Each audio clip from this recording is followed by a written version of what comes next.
Okay, people. So I am delighted to be joined today by Grace Chin, who is the executive director of Crazy8 and a whole world of other stuff. Because Grace, you are a busy lady.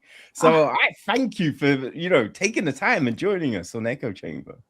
Thank you for having me / us on this. Like, very excited and happy to be here. No, I mean, I remember hearing about Crazy8 a few years ago. My buddy, who I'm sure you know, the great Ed Douglas, who had told me about it all. Awesome Uh, guy. oh my God, Ed is great, and because he was over in London for a sci-fi festival, Sci-Fi London, run by Louis Savvy. And it's funny because there's a parallel to what Louis does and what Crazy8s. And so Ed had a film, I think it was Swiped. I think it was Swiped and You Run. One of his own films. Yes. Yeah. I remember that. And so yeah, so I reviewed those and then got talking to Ed and just been talking ever since. And just seeing where Ed has come, it's incredible, man. Like when I saw he's working on The Monkey, I was so happy. And then just how good it was, man. Yes. I was just like, Ed, you killed it. Killed it. Ed is great. He has seriously been killing it, and he's such a multi-talented soul as well. And sometimes it's easy to especially if your frame of reference is just that person as that one thing, then you don't really see the rest of it unless you have a chat. Like I remember Ed and I actually met at a mutual colleague's soiree. Like it was a house party essentially. Yeah. And we actually started talking about Star Trek. Yeah. And that was it. Yeah, exactly. And then it was like, oh, you also know that person. Oh, and you also know that person. And then he was involved with Crazy8s for a couple of years, like more directly involved. And then there you go. So. Yeah, so Ed like just put me on to what this thing was. And then a couple of years ago, 2023, he introduced me to Jessica Lauren Ducat, who had Hellmark in the festival, which was great. I really enjoyed checking that one out. Yeah, and she was so great to talk to. It was fantastic. She's great. And it makes complete sense. Like, almost instinctively what they're talking about when you see the title Hellmark. You're like, I wonder if it means what I think it means. Yes, it does. And just as a short sidebar, it was like, is that actually going to clear? Is that title actually going to clear? And it did.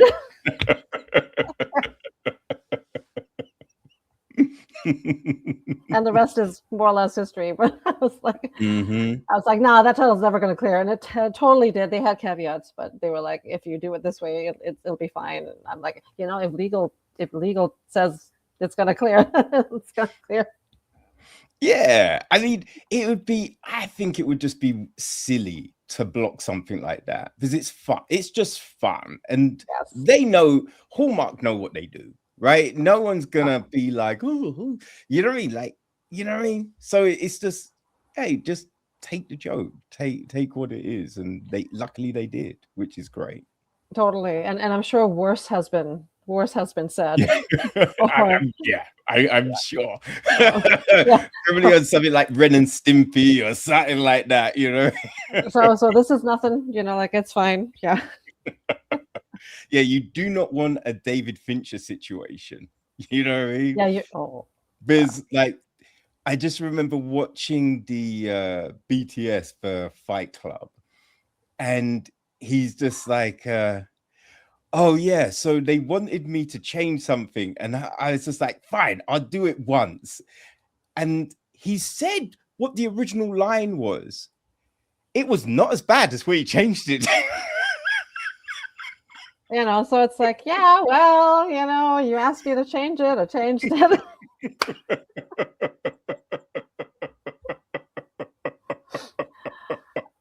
That's a whole thing.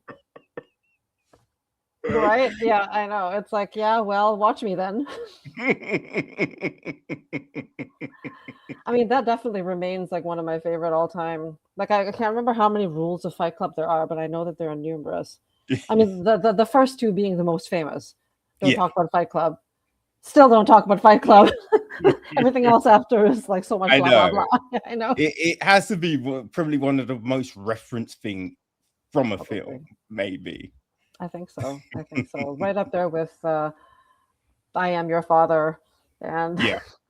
Don't put baby in a corner. There's just there's like, oh, and maybe yes, yes, and made him an offer he couldn't refuse. Like yeah. I mean, it goes on, but yeah. Say hello to my little head. Little friend. Ah, yes, and yeah, and then we can play that game of like how many of those was Pacino involved in? Just a couple, right? I know. So it is what it is.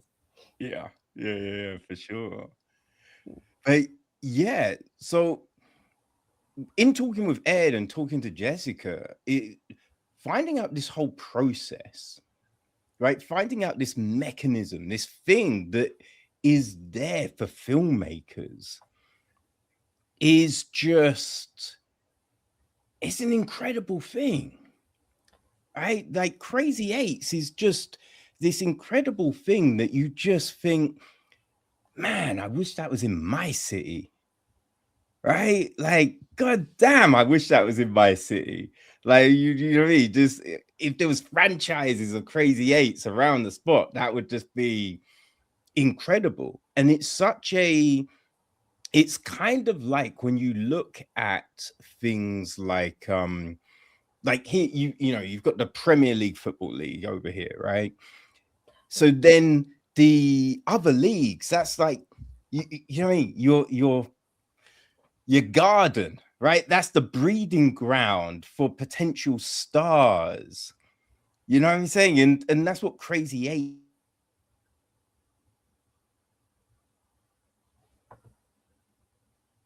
You've cut out for a second. Like I can't. Oh, I think you're muted. Hang on. I don't know if I can unmute you. I don't think I can unmute you on my end. Okay, no, I can hear you again. Yeah. I do not know. My phone just suddenly flashed and then the audio jumped to my phone. I don't know. That's never happened before. All good. I think Skynet's taking over.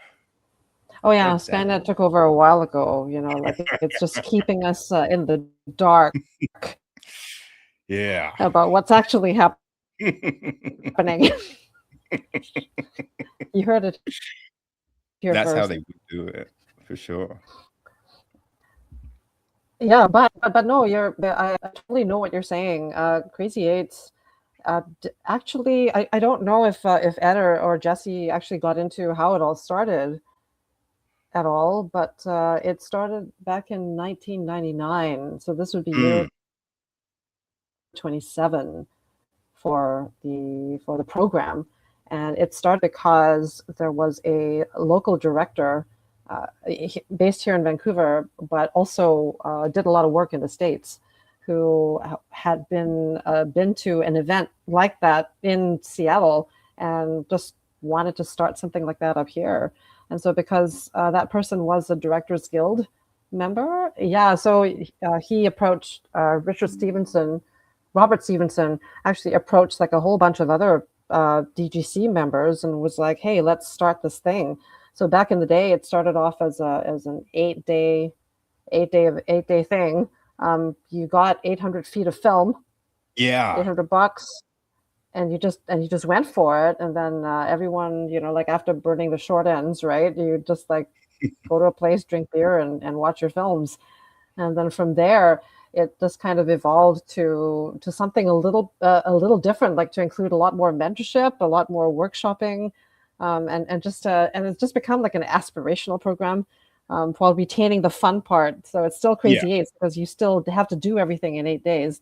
You have 3 days to shoot, 5 days for post, and you deliver at the end of the 8th day. So, And many of the people that do Crazy Eights, they end up meeting a lot of people while doing Crazy Eights. So they end up meeting a lot of people at the screening gala event, and many of them go on to become card-carrying members of insert union or guild here, if they're not already. Of course, like one of our more currently hot alumni is Zach Lipovsky, the co-director of Final Destination Bloodlines. Yes. Yeah, he's an alumnus of the program as well, back in 2005. Because that was when he did Crazy8s. That's very cool.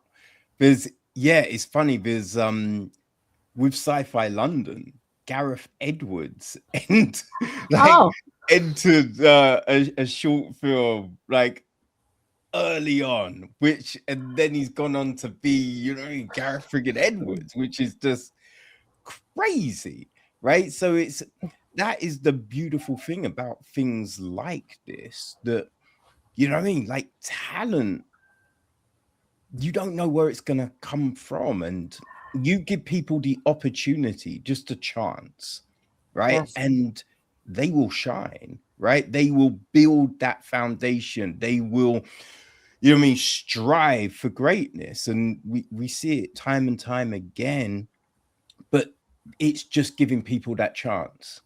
So it's just fantastic that, you know, this thing is here.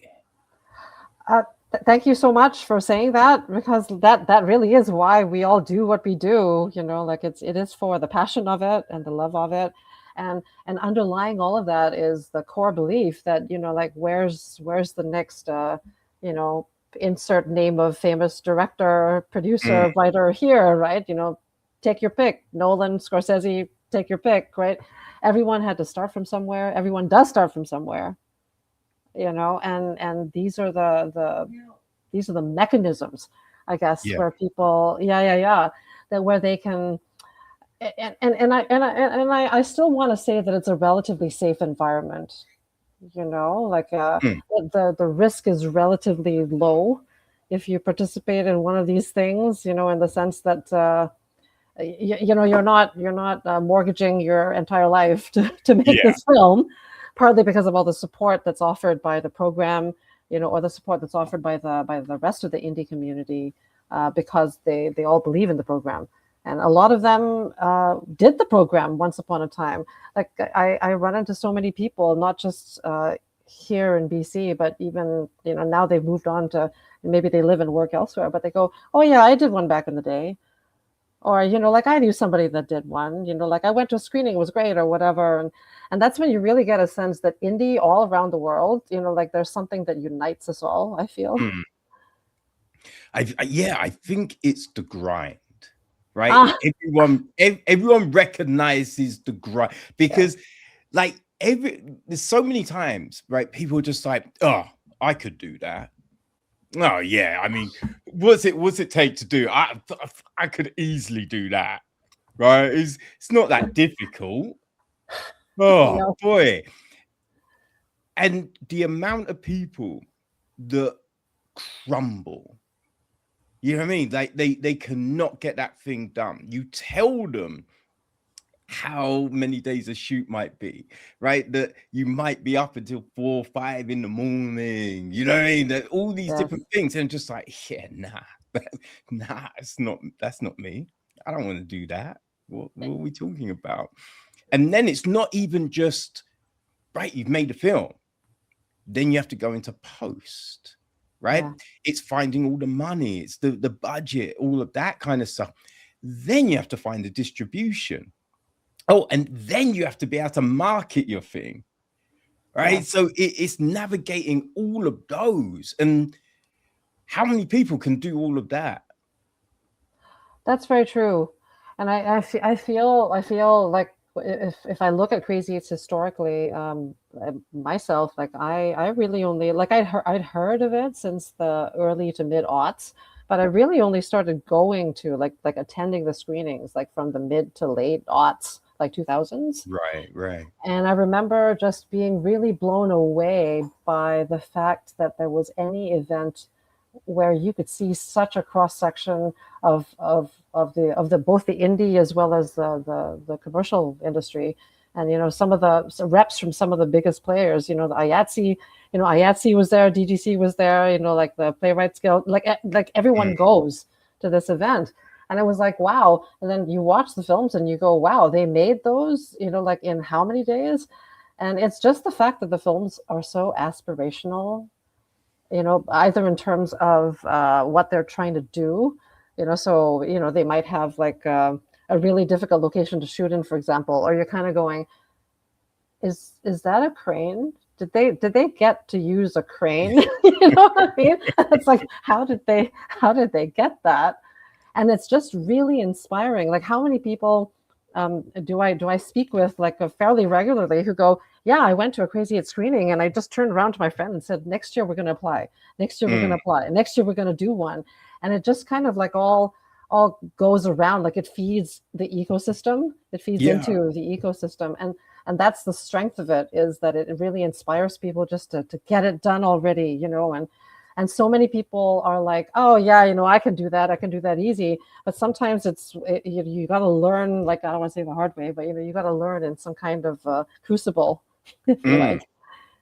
Well, like, it shows you who you are, right? Because it's easy to be like, oh, if this went down, I'd jump in front of that person, I'd pull someone out of a burning building, I would do this. You can say that until it happens, right? And then when your friends are just like, yo, if any trouble, I've got your back, and then you turn around and they're running off and you're just like, oh shit, okay. Need new friends, right? But it's only then that you know who you are. That's so true. It's just you. But the fact that there is this infrastructure for people, it's so important, it's so valuable, right? Because I think we hear from different directors all the time, like Kevin Smith, right? Like Josh Whedon, like when you look at people like Adam Sandler, there's a community, right? They work with the same people over and over again because they came up with these people. Richard Linklater, you know what I mean? They come with these people. They've got that community. But sometimes you grow up in a spot and it's just you. You're the only person interested in that thing, right? And you're just like, oh, fuck, I really want to, who else? Anyone? And it does it, no one? No? Oh. So you're trying to find that community. Sometimes you think you found it, but then you realize, oh, they want it on paper, but they don't want to put in the work, right? Like it's hard trying to find people with your energy sometimes. So if you know there's a community somewhere, right? You've got crazy, so there's this, so okay, there's these people in BC and they're just oozing film. They just love film, right? Then you just go, cool, that could be my spot. Let me go there. Let me talk to these people. Let me see what could happen, what the possibilities are, And I think, man, that's a big thing. That's a big thing. And it's just beautiful that we've got this 8-day like festival tournament gauntlet that has been going on for 27 years. And it's just got bigger and more refined and polished, and just it's this functioning behemoth that can help you achieve your dreams. That's very true. Like it performs a couple of functions. One of them is like how do I find my people? How do I find my like-minded people, or how do I find the people to collaborate with next? It's really interesting that you say that, because I realize that is true. I'll see films at other film festivals, like TIFF, or whether it's TIFF or Vancouver International Film Festival, or anywhere else. And if I look at the list of who the producers are, or the director or the writer, that kind of thing, I'm like, oh, these are all alumni of the program. And they've just decided to continue to work together. It's exactly what you said, right? It's like you work together with people that you've been through the fire with. Sometimes, that's when right? Like, who to work with, who you would love to work with again, and who you work with really well. Yes, and also it's true, sometimes you also learn who you would never work with again. But I feel that's just as important, right? Yeah. Oh, for sure. For sure. That, I think it's so important. And it's just knowing, and even if you don't work with these people all the time, right? Like in a pinch, if you need someone that you could make a phone call, that you know what I mean, there's possibly this help here, this guidance here, right? Because talking to a lot of first-time filmmakers, right, there's always things, you know, and they're just like, man, we didn't even realize this, or yeah, oh man, we got caught with this, or oh, 2 days before this fell through, so then we were scrambling, and it's just, there are so many things that can go wrong, right? There really are. Yeah, and there's so many things that you do not know, right? Like you get told a process is this and this, and you're like, cool, but then there's all these other minutiae, right? There's this other connective tissue that you need for it all to work, for it all to fall into place. And you don't always know that until you're in the midst of it all. So it's just like being around people that have this knowledge, right? That could, know a cinematographer, know a gaffer, know a lighting person, right? That is, oh man, that's a lifeblood right there. It definitely can be, and the I guess you can't as well like underestimate the value of mentorship. Mm. Like because certainly, and also oversight, because the Crazy8s team, the Crazy8s, the organization, like we have a core production team that oversees like the production of all 6 short films that are selected each year. And there's like 2 sets of juries and an entire story editing team that oversees like the 3-step process to whittle down the 150 or so submissions that we get every year down to the 6. But all of the folks that work with Crazy8s, like they've all got experience in the business, and they bring not only that experience but also their networks to bear. So if a team is, say, struggling to find a first AD, and you know how important a first AD is, like you got to lock that in like as early as possible, then we're in a position to help out. And one of the films from last year, Headcase, I don't know if Ed mentioned this one particular film, but Headcase, the Headcase team were paired with a producer to mentor them called Paul Tellner. And so Headcase premiered, world premiere was at Fantasia. Similar to Jesse's film, Hellmark also premiered at Fantasia. Oh, my cat, sorry. And he might have a good insight. Bring it back. Yeah, right, I know. Yeah, so premiered at Fantasia, but Paul is really trying to help them get a feature version made.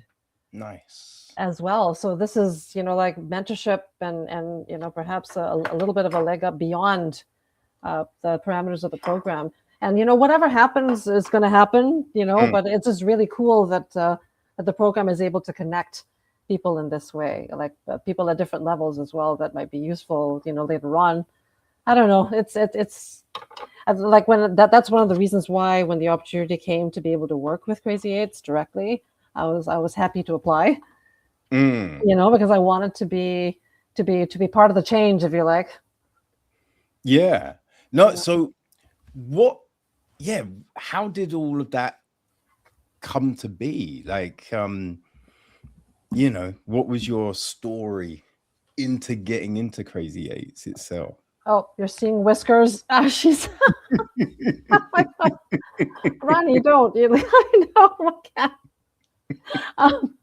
Okay, so the story really is, I started in the business, in the industry, if you like in the late 90s. I started off in front of the camera, and then I started getting involved behind the camera a little bit more in the mid 2000s, around the same time that I started actually attending Crazy8s screenings. and events, that kind of thing. And I started off actually just doing it, like almost every city, it seems, has a version of the 72-hour filmmaking Yeah. contest or something like that. And so I started helping friends on their projects for programs like that. And then there was another local program that was run by the Asian Film Festival that I also participated in. And then they were like, well, you seem like a bit of a bright spark. Do you want to help us actually produce this contest, this filmmaking contest? And I said, like, yeah, sure, I'll do it. And then after that, they were like, well, you seem like enough of a sucker, like you want to help us actually, run the Asian Film Festival. You want to help us run the festival? And I was like, yeah, sure, I'll do that. I'm not joking. This is actually how it happened. And then I started helping out with the actual film festival itself.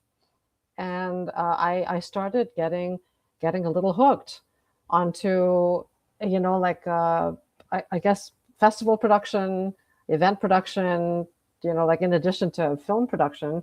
Yeah. And that was how I started getting a little bit more involved with the behind the camera as opposed to being in front of it. And then I guess I had left the Asian Film Festival in the role of festival director.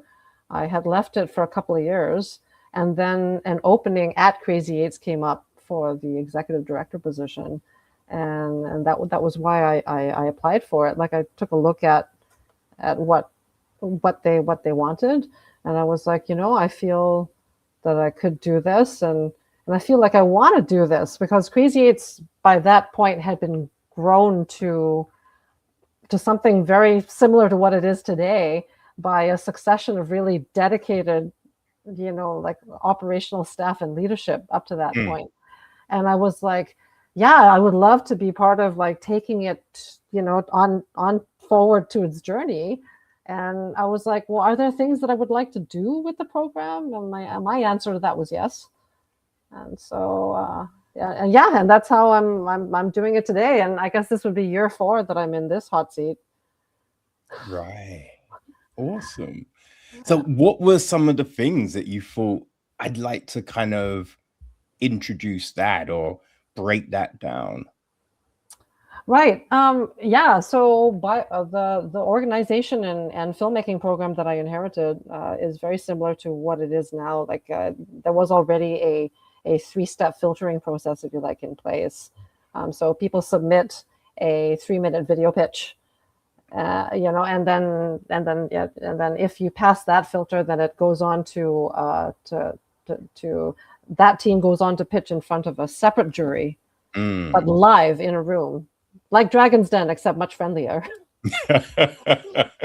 Much friendlier. Shark Tank, Dragon's Den, but friendlier.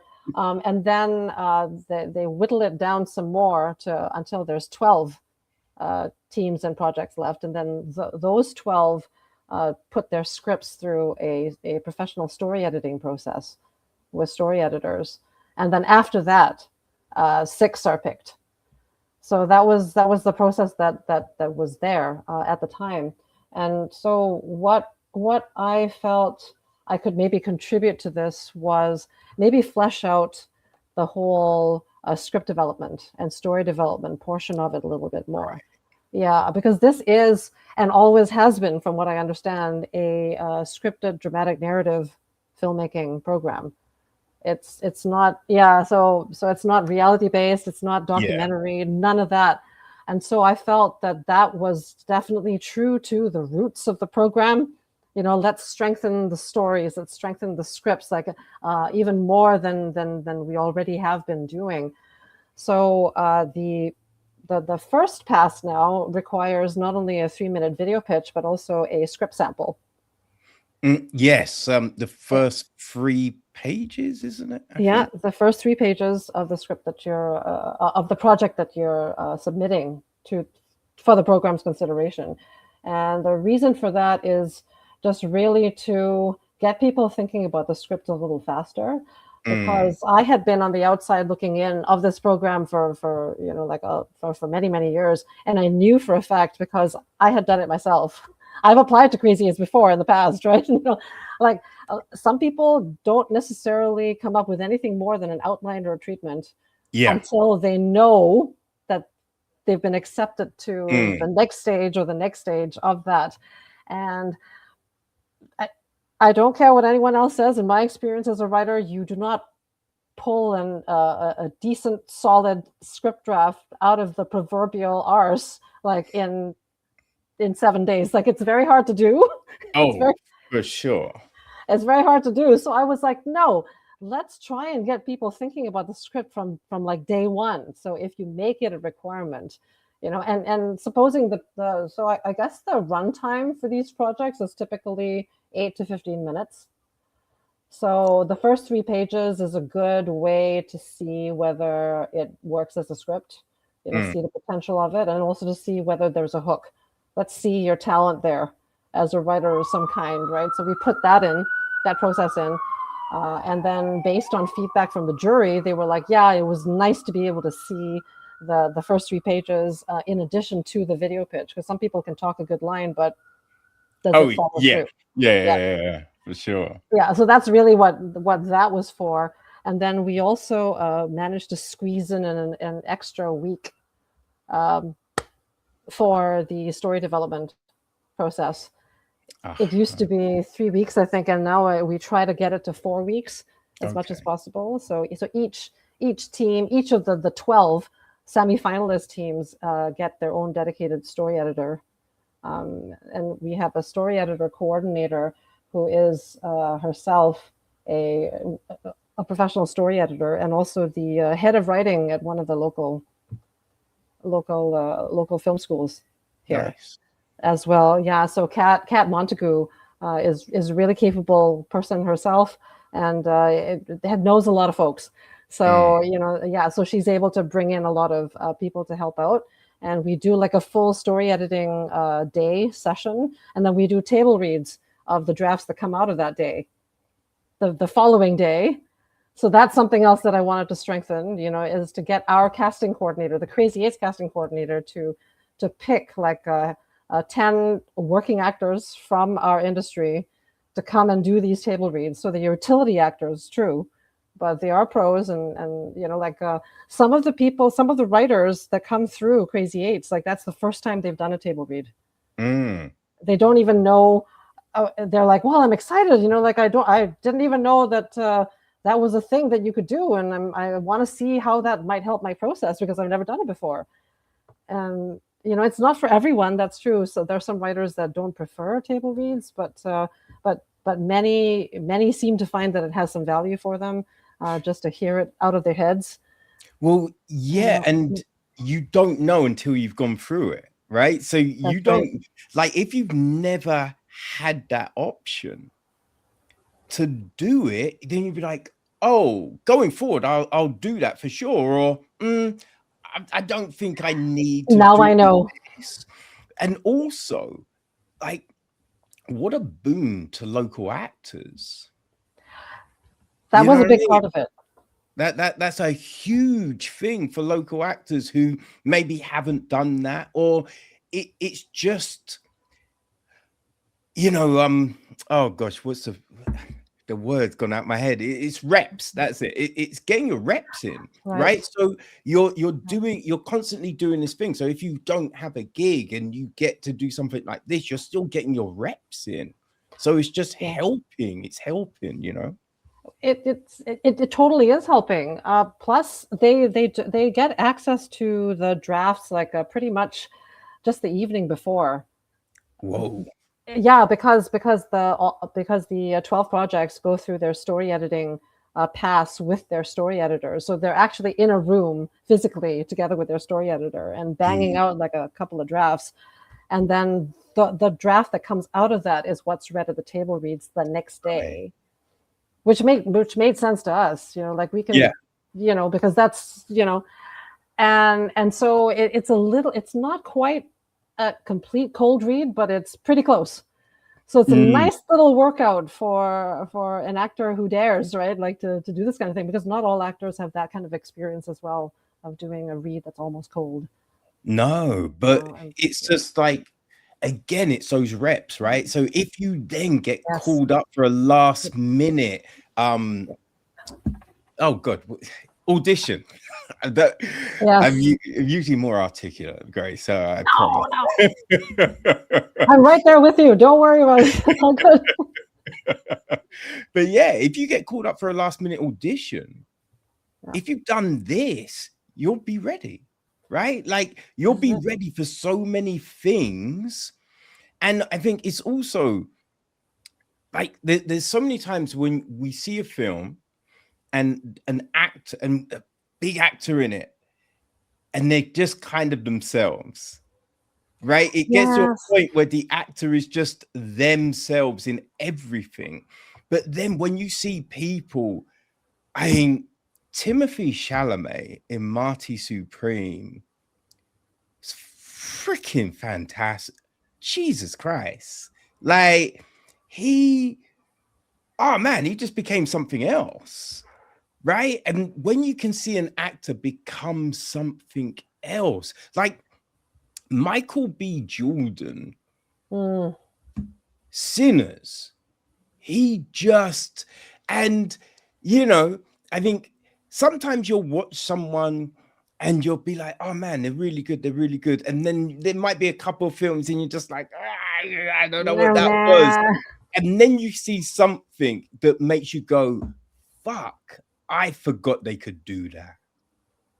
I forgot they could do that. And I think that's so valuable, being able to transform yourself, be able to like find the depths of what drives this person, right? So getting a script the night before, having to go, okay, what would be this? That's a skill. So you are letting people work muscles that they don't always get the opportunity to work, technically, you know what I mean, with this, which is, yeah, like you can go to the gym and work out, right? You could go to a jiu-jitsu class, we could do these kind of things, but where do you get the opportunity at times to do this stuff? Like you can be in front of the mirror, you can read scripts that you find, and it's not quite the same, right? It's not quite the same. Because this is kind of like live sparring.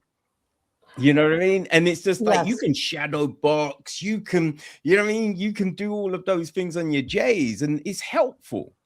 You know what I mean? It's definitely helpful, but there's nothing like some live sparring to let you know how on point you are.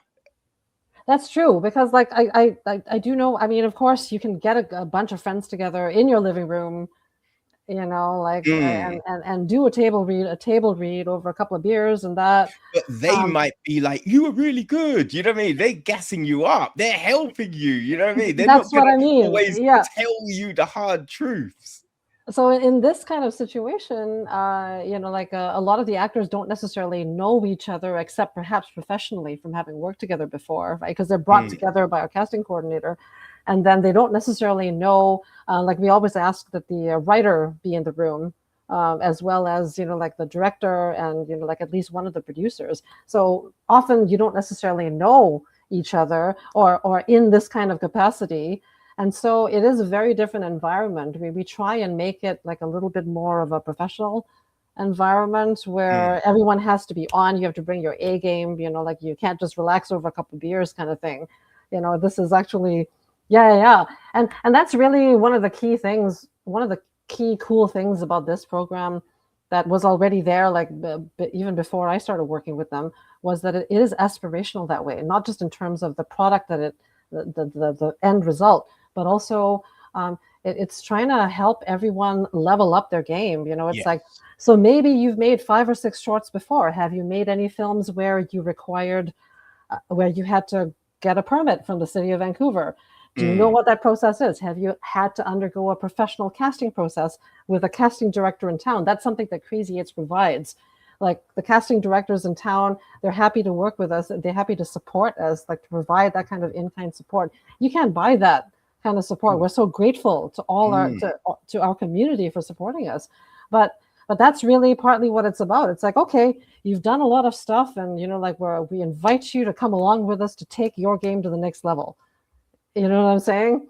So even through the production, we try and approximate as much as possible in terms of the Crazy8s production team, the kind of structure that you might have in a professional environment. So we have a line producer, for example. We have a couple of production managers. We have production coordinators working beneath them. And this core team works with the producing teams of all 6 productions to help them get across the finish line. And we have an entire post team as well, a post manager and a post super working with their post team. So it's just really to help them level up. End of the day, we respect, this is still very rooted in indie. We respect that this is your film, right? This is your vision and that. But let us help you. Let our experience help you. You know what I mean? Yeah. Anyway, yeah, you can tell I'm no. Talk about this forever. No, this is so valuable. This is so valuable, right? Because I think, how many times have you met that kid, right, that acts in a certain way, and they've never been told no, right? They've never been told no. So going into a process like this, because school doesn't actually set you up for the real world, right? It doesn't create the environment that you actually face in the workplace. And it's bonkers that it doesn't, right? They try and say they do not. Like, university does not. There's a lot of things that are meant to set us up to succeed that fall short. So if you're creating this kind of environment, why half-ass it?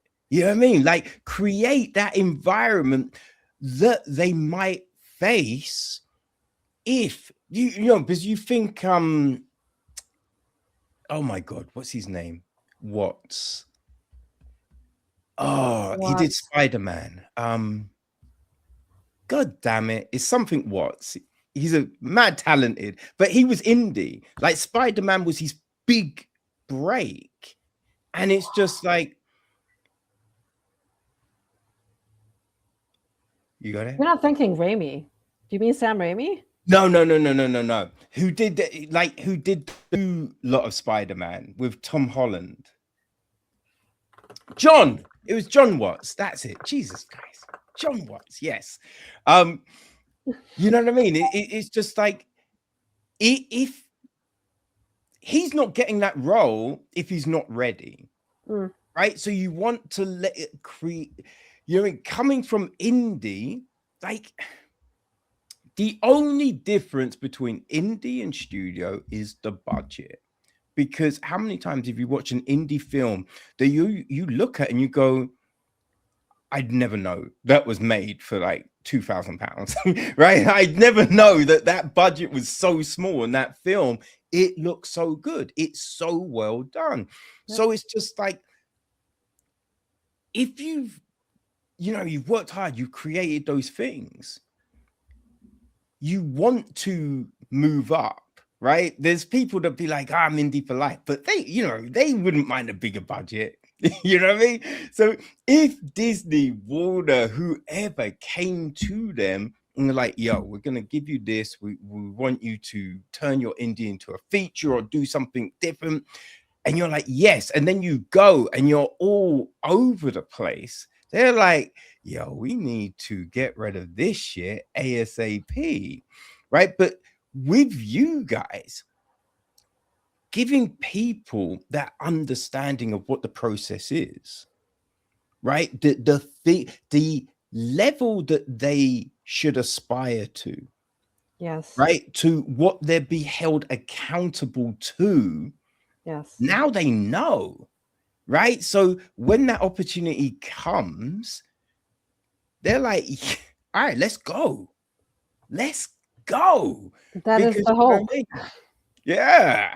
That really is. And that actually might help explain why many do actually go on to work in the business professionally in some capacity. and why they continue to work with each other as well, because they feel, you know what, we went through this together, and let's keep going. Let's keep the momentum going in some way. Yeah. And I think also, right, if, someone has come from Crazy8, right, and you've come from Crazy8, you might not know them, but they hold their shit to a certain level. That's exactly it as well. You know what I mean? Yes. So Yeah. they're gonna meet their deadlines. They're gonna come professional. They're not gonna half-ass anything, right? Yep. Even if you don't know them, the level they're used to. And I think that's the big thing. That is a huge thing, and it's still a relatively safe space to learn in, and we tell people, like, we have like an entire prep post schedule of like very specific deadlines, like key KPIs and things to hit, and we tell all of the teams, this prep post schedule was derived from the experience and knowledge and school of hard knocks and blood, sweat, and tears of like all of the Crazy8s team members that have come before you. This is why we know this schedule works. If you don't lock in your first AD like this week, it is not setting you up for success necessarily if you wait on this decision. So please do not. Why do we ask for, the name and the resume and the reel of your DP like practically on day 2 of prep? Because you need to lock in that stuff early. Why do we tell you to find your locations as a key thing that you should start doing, like even in your first week of prep? Is because you only get like 6 or 7 weeks, like a pre-production before you get your 3 shoot days. If you don't lock in your location, so many things flow from that. What gear you'll need, do you know what I mean? And what permits you might need, and all of that kind of thing. So we're just trying to help people, like see how things are done, like in a bigger budget context, perhaps, that kind of thing, just so that they can be prepared. And you're so right. Like it's really key. And a lot of people, after they've done it, they're like, I had no idea what I was getting into. I had no idea why people call it crazy. I had no idea.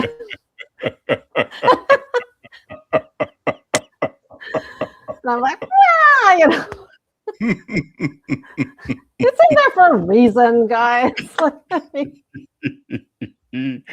But it's just that whole help us help you. But you know what I mean? It shows where the medal is, right? It shows the desire for something, because you can want it, but if you want it just between 12 and 4, like, do you really want it? You know what I mean? If you're happy to work all the hours of the day, right? You're happy to pour your blood and your tears into something.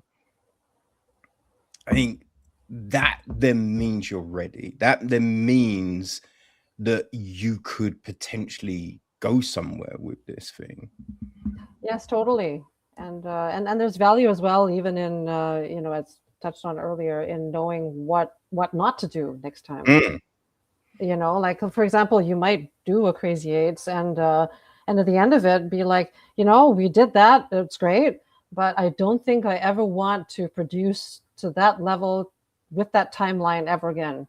Yes. You know what I mean? You might be like, okay, like we made it, but let's never do that again. Like 6 months is my ideal timeline, right? But now I know the structure, now I know the process, and I will apply that to my next thing, but with a 6-month timeline. Thank you very much.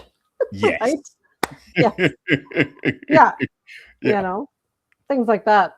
And we also have like a marketing and distribution workshop that happens like after the films are all made as well. And we just try to help people understand. We make them create a trailer, for example. We make them create a poster.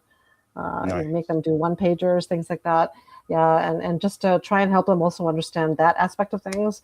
And we do have a still photography producer, and we do actually assign each production a still photographer. And many of the photographers that we assign are ICG 669, like their union still photographers or still photographers that work in the indie business a lot. So we try and also help people understand why that's important. It's not just for shits and giggles, as it were, right? No, this could actually help sell your film. Yes. To a distributor, or something, right? And you need that to get people to see it, because end of the day, what are we trying to do? We're trying to tell stories, and we're trying to communicate these experiences, these human experiences, to other people. And if there's no platform for it, and self-distribution, that can go really far, but sometimes you want a distributor, man. That's all I got to say. For sure.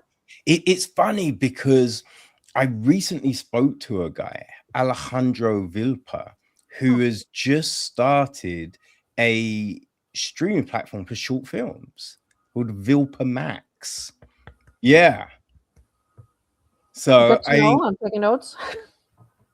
I will send you the details after this, because like when Nicole sent me through the information about this year's Crazy8s, I was just like, oh my god, I just spoke to Alejandro, because like Vilpa Max is dropping soon. Like that could be such a good little, you know what I mean, partnership, a thing, right? Just knowing there's an out, because that's like people spend all this time creating things, but then there's not always a place for people to see it in that same way, for sure. yeah I mean, we always give the films like their festival window, mind you, like, yes so yeah, because festivals, like even just festival acceptances / awards, all that kind of thing can really help a filmmaker when they're trying to get financing for the next film, for example, or trying to get funding from the government, from various insert government body here. Sometimes they like to see that kind of thing, so we do give them that. But yeah, certainly. There's another platform, Yow.tv, as well. That's also like mainly for shorts. And so we're exploring how we can have a content on there, and of course Dust and Alter, things like that. And like several of Crazy8s films can be seen on some of these. And we just and if you have enough of those, like one of the biggest questions that we get sometimes is, well, is there any money in it? And I'm like, well, and not necessarily the kind of money that maybe you're thinking about, but if you have enough of a trickle from multiple streams. Yeah, you can definitely build something if you have that. So It's just, there's so many possibilities, and I love the fact that you have such a big like gala for them as well. That's incredible, because like a lot of people, they have their wrap parties and they have a little screening for this cast and crew and everything like that, but it's not always until they might get into a festival that they're like, oh man, we're on a big screen. So the fact that you put this big ass thing on for people, that's just like, man, that's such an incredible thing to give them that experience. We sort of, I guess, from the program's perspective, we feel that's twofold. One is just a big thank you to our community, right? It's like, so we comp all of our supporters, right, and all of our sponsors, so they get to attend, right, like as a big thank you from us. And that's why we need the 1,700 seat venue so that we can accommodate everyone. But it is also very much part of the learning experience for the teams, because sometimes seeing their film in front of that many people that they don't necessarily know, right, or who don't necessarily know them or their product, it's almost like a learning thing. They're like, oh, sometimes we'll get filmmakers coming up to us and kind of going, oh yeah, we see now why in the editing process our editor mentor recommended that we cut it this way. or something, right? Yeah. You know, or it's like, oh, that thing that you guys suggested, it really worked. Or it's like, oh, we didn't think that they would laugh at that point, you know, like, you know, so now we know what to do for a festival cut, for example, right, or something like that. So it really does become part of that experience. It's like theater that way, you know, like you don't really know until you're there in front of an audience. You get that feedback. I know. Anyway, yeah. So it's incredible from all those levels, and it's a great way to celebrate our community at large as well, because it's so fun to be in the same room with like-minded people, just all celebrating, you know, like work, our work. It's huge. Oh, for sure. And you've got this year's crop of 6, right? You've just announced you know, who's there. Well, so I think we've got Full Asian, Gone Viral, Mold, Yes, The Decision, and the thing inside her. Cooler. Yeah. The thing inside her. Yeah, that's it. So that's our 6. And what's it been like this year, like to get to those? Right. So all 6 are entering week 2 now of pre-production. So they're off to the races, as it were. Most of them, all of them, have to, if they don't already have any producers on board, they have to lock those in shortly before the second stage of the selection process. So shortly before the live pitch, they should have a producer on board. So usually, many people that submit, they are any combination of director, writer. You know what I mean? Or or producer, writer, or that kind of thing. What's interesting this year is that 2 of the projects have co-directors. Oh. Yeah, so that is really interesting, because we don't always get co-directors to begin with, and secondly, very seldom do we get more than one film that has a co-director. So 2 of the films, specifically The Thing Inside Her and Mold, have co-directors.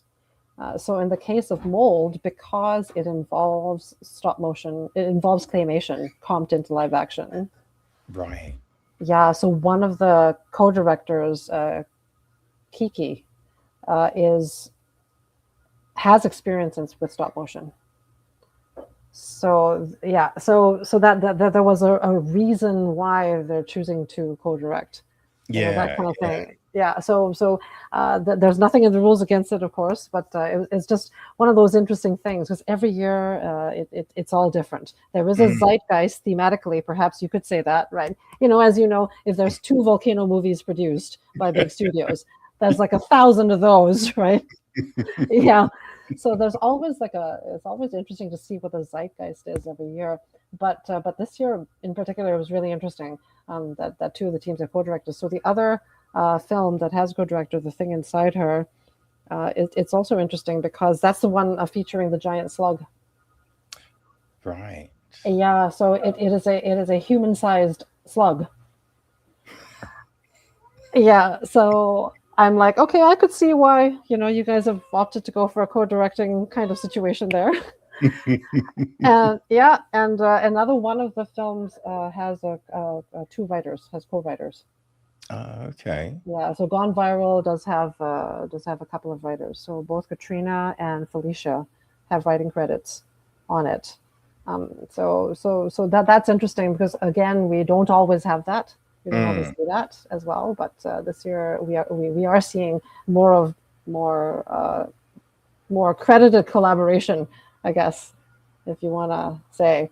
And another one of the films, I think, The Decision. The writer has cerebral palsy and uses a wheelchair. Okay. Yeah, as well. And the Full Asian team every year there's always quite a widespread in terms of the experience levels of the teams that eventually make it. This because I think partly the nature of who submits to the program. So the top 6 usually reflect in any given year, like is a reflection in some way of like who has submitted, just the demographic of who has submitted. So the Full Asian team is one of the quote unquote younger teams, younger slash, like a less years of experience teams, but they're pretty solid in the sense that they've been producing together since they got out of school.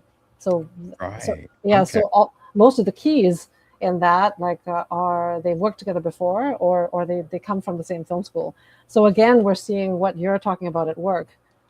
It's like they're like, hey, let's apply to this. We worked together before. Let's take it to the next level. Let's try for this.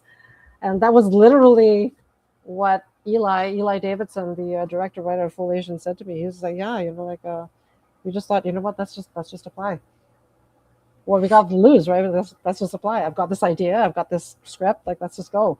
And he was like, oh, we made it to the next level. Oh, we made it to the next level. No. Yeah.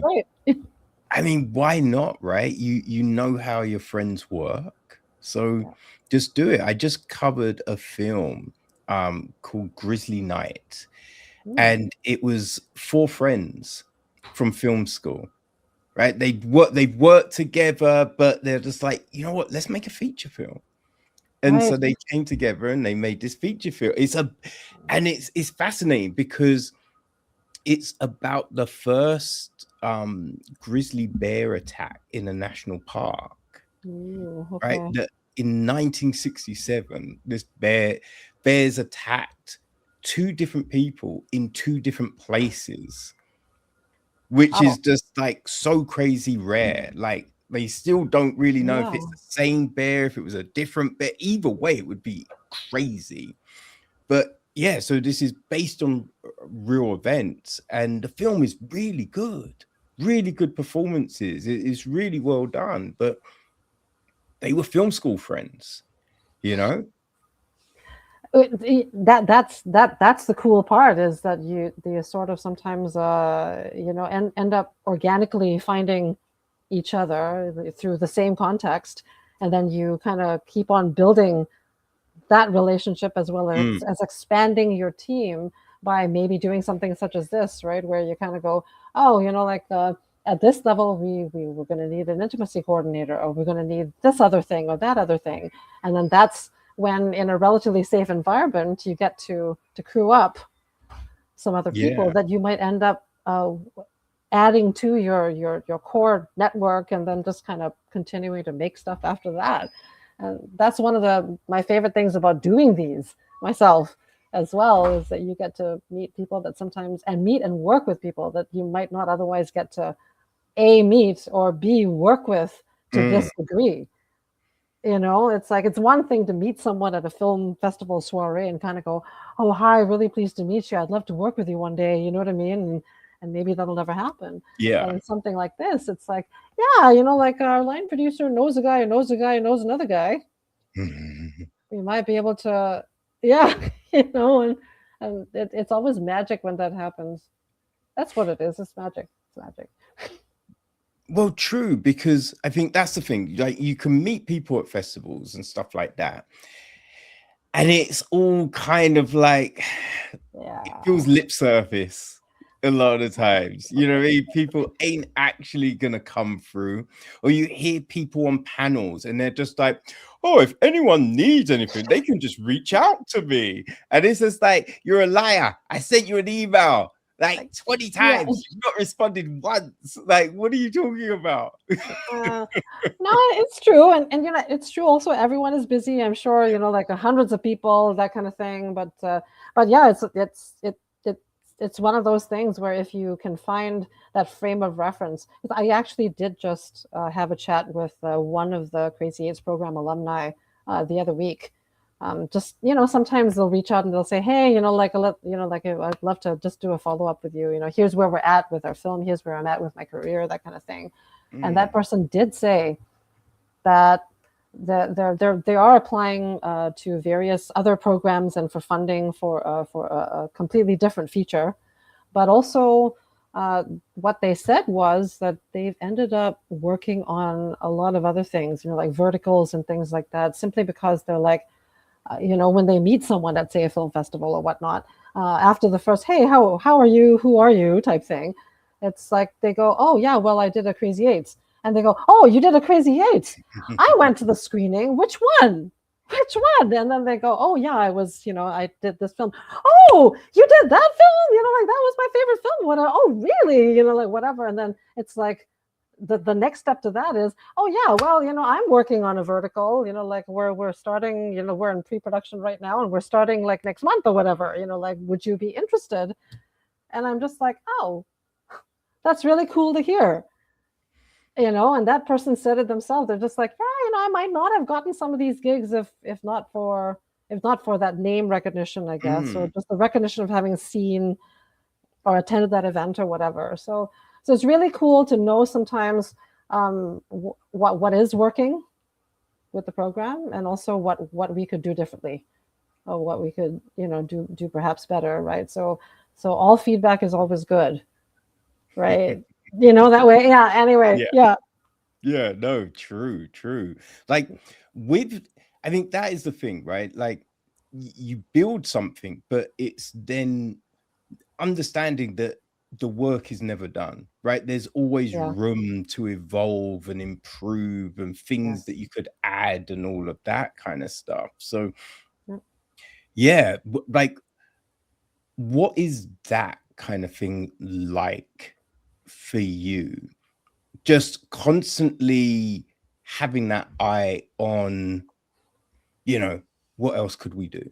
How else could we help? What other things could we put in place? Yes. Bearing in mind in the first place that you're right, like you never really arrive in that sense. Like I always see things as a series of incremental goals toward whatever the larger goal is perceived to be, or whatever larger goal has been set either by myself or by the organization. And because Crazy8s is a not-for-profit, we're guided in part by our mandate, by our mission, that kind of thing. So I would say that one of the key things for us is really baking in some of that knowledge management, team retention of our core team, as well as all of the surveying that we do and debriefs that we do internally, as well as surveys of audience and surveys of program participants. One of the best ways to know or how things are actually working is to ask the people that went through it. Yeah. That's one of the best ways. Like, it can be very instructive. And so not only just in terms of the audience, the people that are consuming or experiencing the end product, but we also want to hear from people that were actually part of the process. So people that actually got their films produced with us, as well as the experience of our own team. What was it like to, as the process as it is now, how did you find that worked? And is there anything that you feel we could do differently in future? And then I have to weigh that, because the buck does stop here. And the position of ED, like, I create the budgets for every year and for the next year, and I'm in charge of core hiring, as well as selecting the juries and things like that. So it's really key for me to know, to get a sense of how people feel, what people feel is working, or what we could tweak, what we could do differently. And I'm very open that way. Like, I accept the responsibility of the role, meaning especially if there's a tough decision that has to be made or a tough conversation to be had, I'm the one to do it. I totally get that. But otherwise, I don't micromanage. I bring on board people that I feel can do the job. If you text me at 3 a.m., I may or may not respond. It depends on whether I'm still awake, but that kind of thing. But I'm here for you, and so it's not, I don't see it as pressure. I see it as very much part of what has to happen. Mm.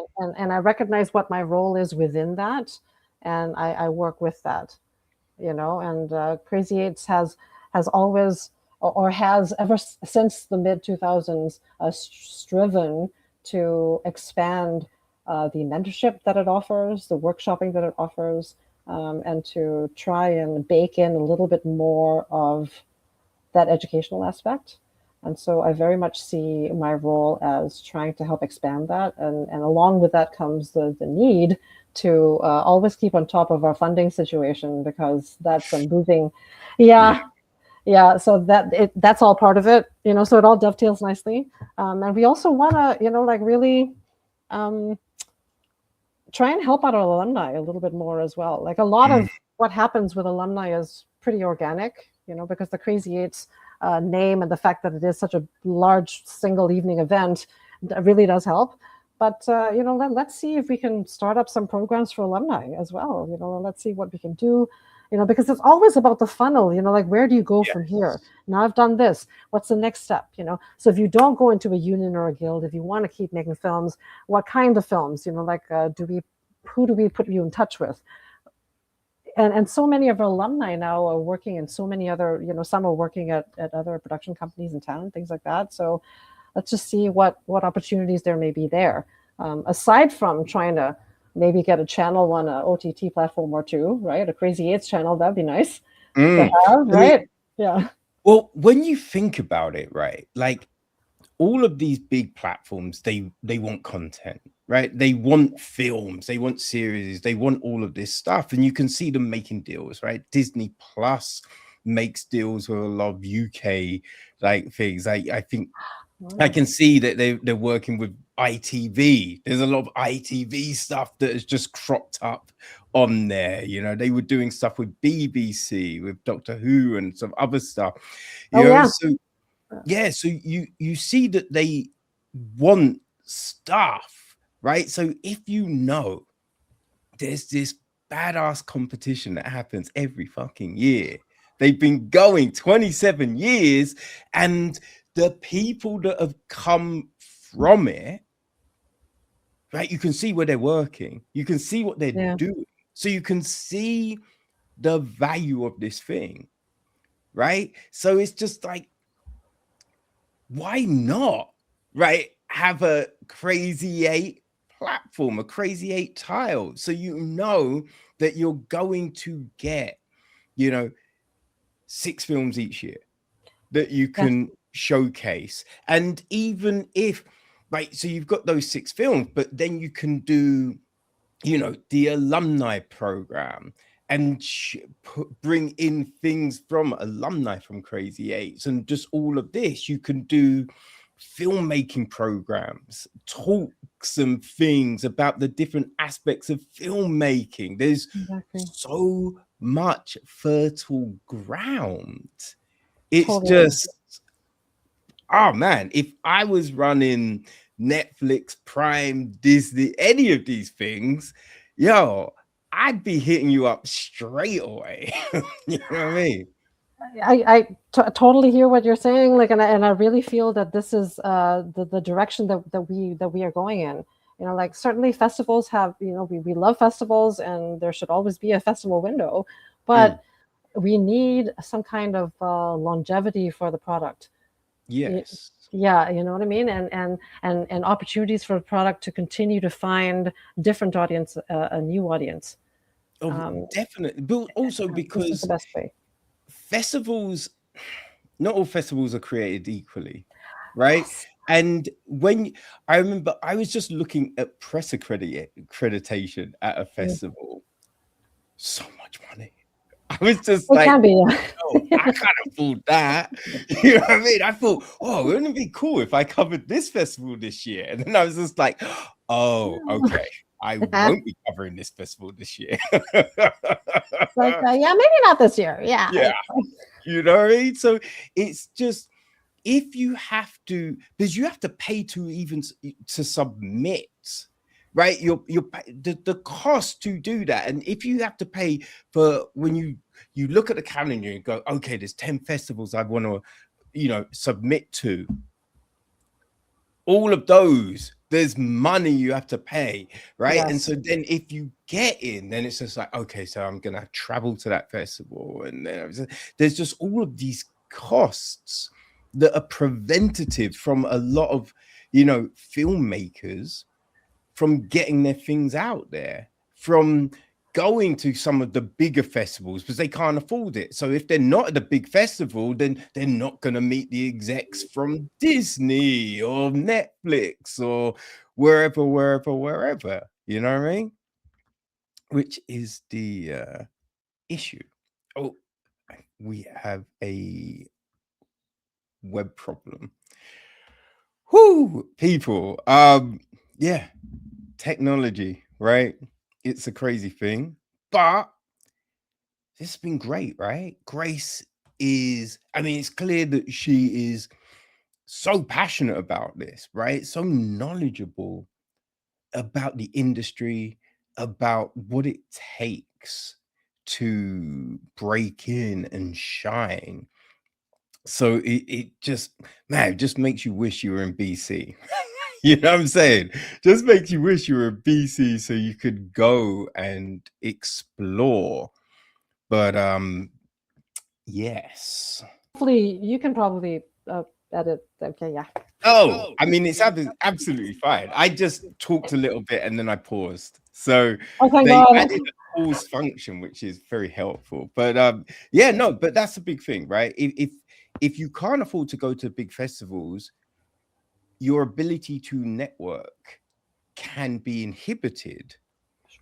So, you know, which again is such a valuable thing about the infrastructure that Crazy8s builds.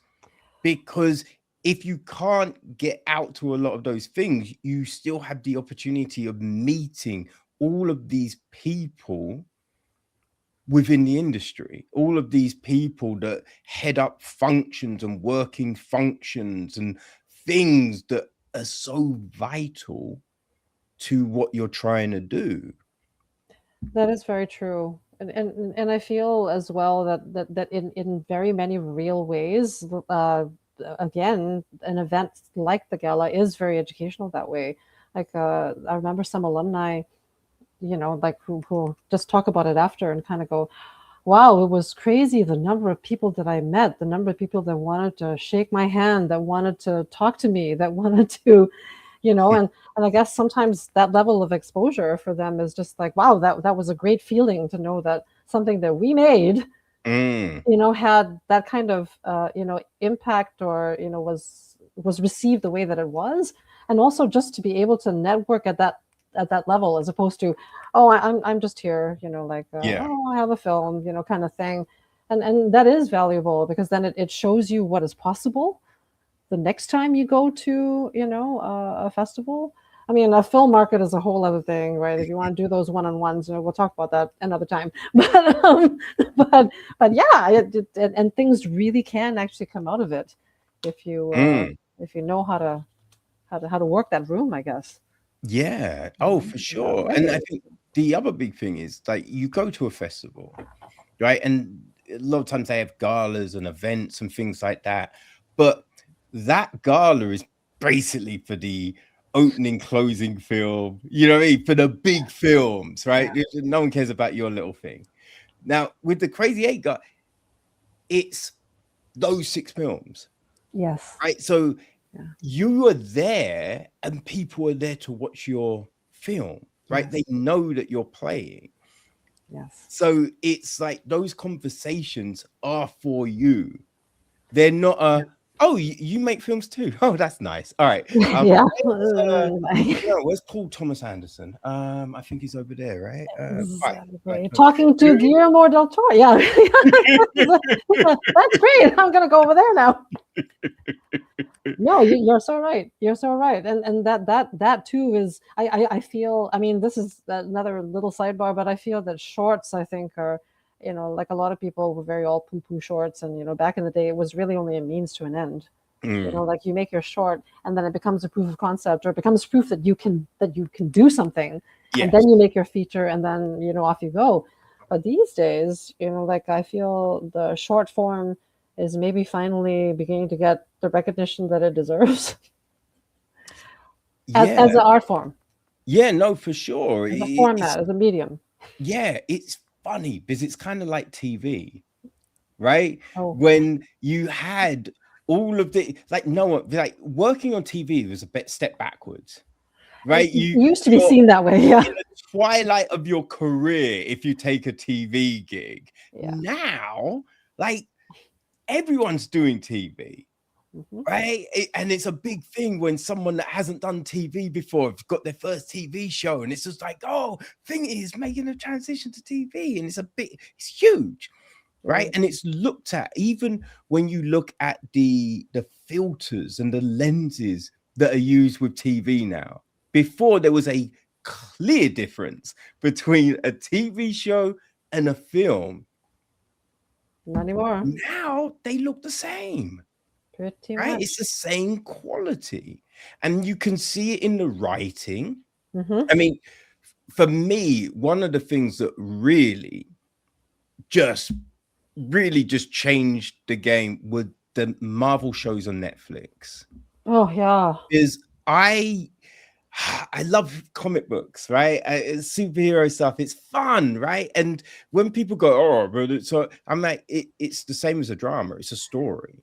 Yeah. Right, it's got the same beat. It's just got sometimes people in capes, right? But you would have, and it's a thing that would always bug me, right? That someone get into a fight, and then the next episode they're absolutely fine, and you're like, wait, but the way you're talking, that was yesterday. So if that was yesterday, how the fuck are you fine? Like, what's going on?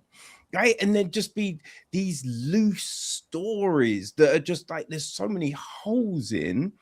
You know what I mean? Like, oh man, it used to kill me. But then Daredevil, and he'd be in a fight in episode 1, and episode 4, he's still got the bruises, and you're just like, oh my god, this is such a breath of fresh air, right? They're taking story seriously. Yes, and continuity in that way, and a new kind of grittiness, if you like, or a different way of realism or something. Yeah, you're not dumbing it down, right? No. It's not thinking the audience won't get this thing, right? So I think you really just notice this shift in TV storytelling, and I think we are definitely seeing that with shorts, right? You're seeing big actors come and do short films with just as I say, the quality as technology has kind of gone on this crazy journey. We're now seeing that indie filmmakers are able to make all of these incredible shorts that look like they're friggin' Hollywood films. I spoke to guy Andre. Oh my god, sorry, Andre, I forgot your surname. But he's got a short film called Shimmer. Oh, it's such a lovely it's this animated joint, and you watch it and you just think, is this from Disney or DreamWorks? Or like it's that good. The quality is that good. You know what I mean? And I think we see that so often. Man, it's a young lady, Oriana Ing, and her short film. It's oh gosh, Les Tres Vor the it translates to free waltz, and it's so beautiful. It's so well done. It's so well done, man. And that's the big thing, right? We see this quality in storytelling, these new voices coming through, and you just go, man, I just hope there is something that can help them rise, that can, knock down all of these barriers that have traditionally been there, stopping certain people from, being heard. Yes, definitely. You know, and all of these platforms that we were just talking about that are, you know, like that put the focus on short form content. You know, that's definitely a big step in the right direction because Mm.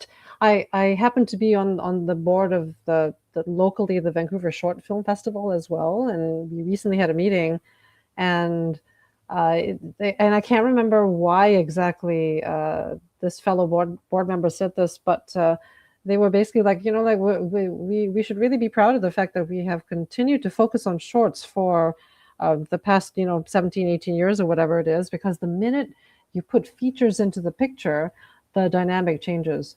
Mm. It's almost like everyone's like, oh, you know, it's about the features now, and the shorts are kind of, you know, not to say sideline, but it's very different once you get like Yeah. a mixed festival in terms of you know, like media formats and lengths and things like that, right? So Mm. but if shorts continue to be the focus, that, you know, then that's one of the only ways sometimes just to get people to continue to just appreciate them for what they are and Yes. not expect, you know, yeah, you know, and I think a lot of people are now finally beginning to understand that shorts are not mini features.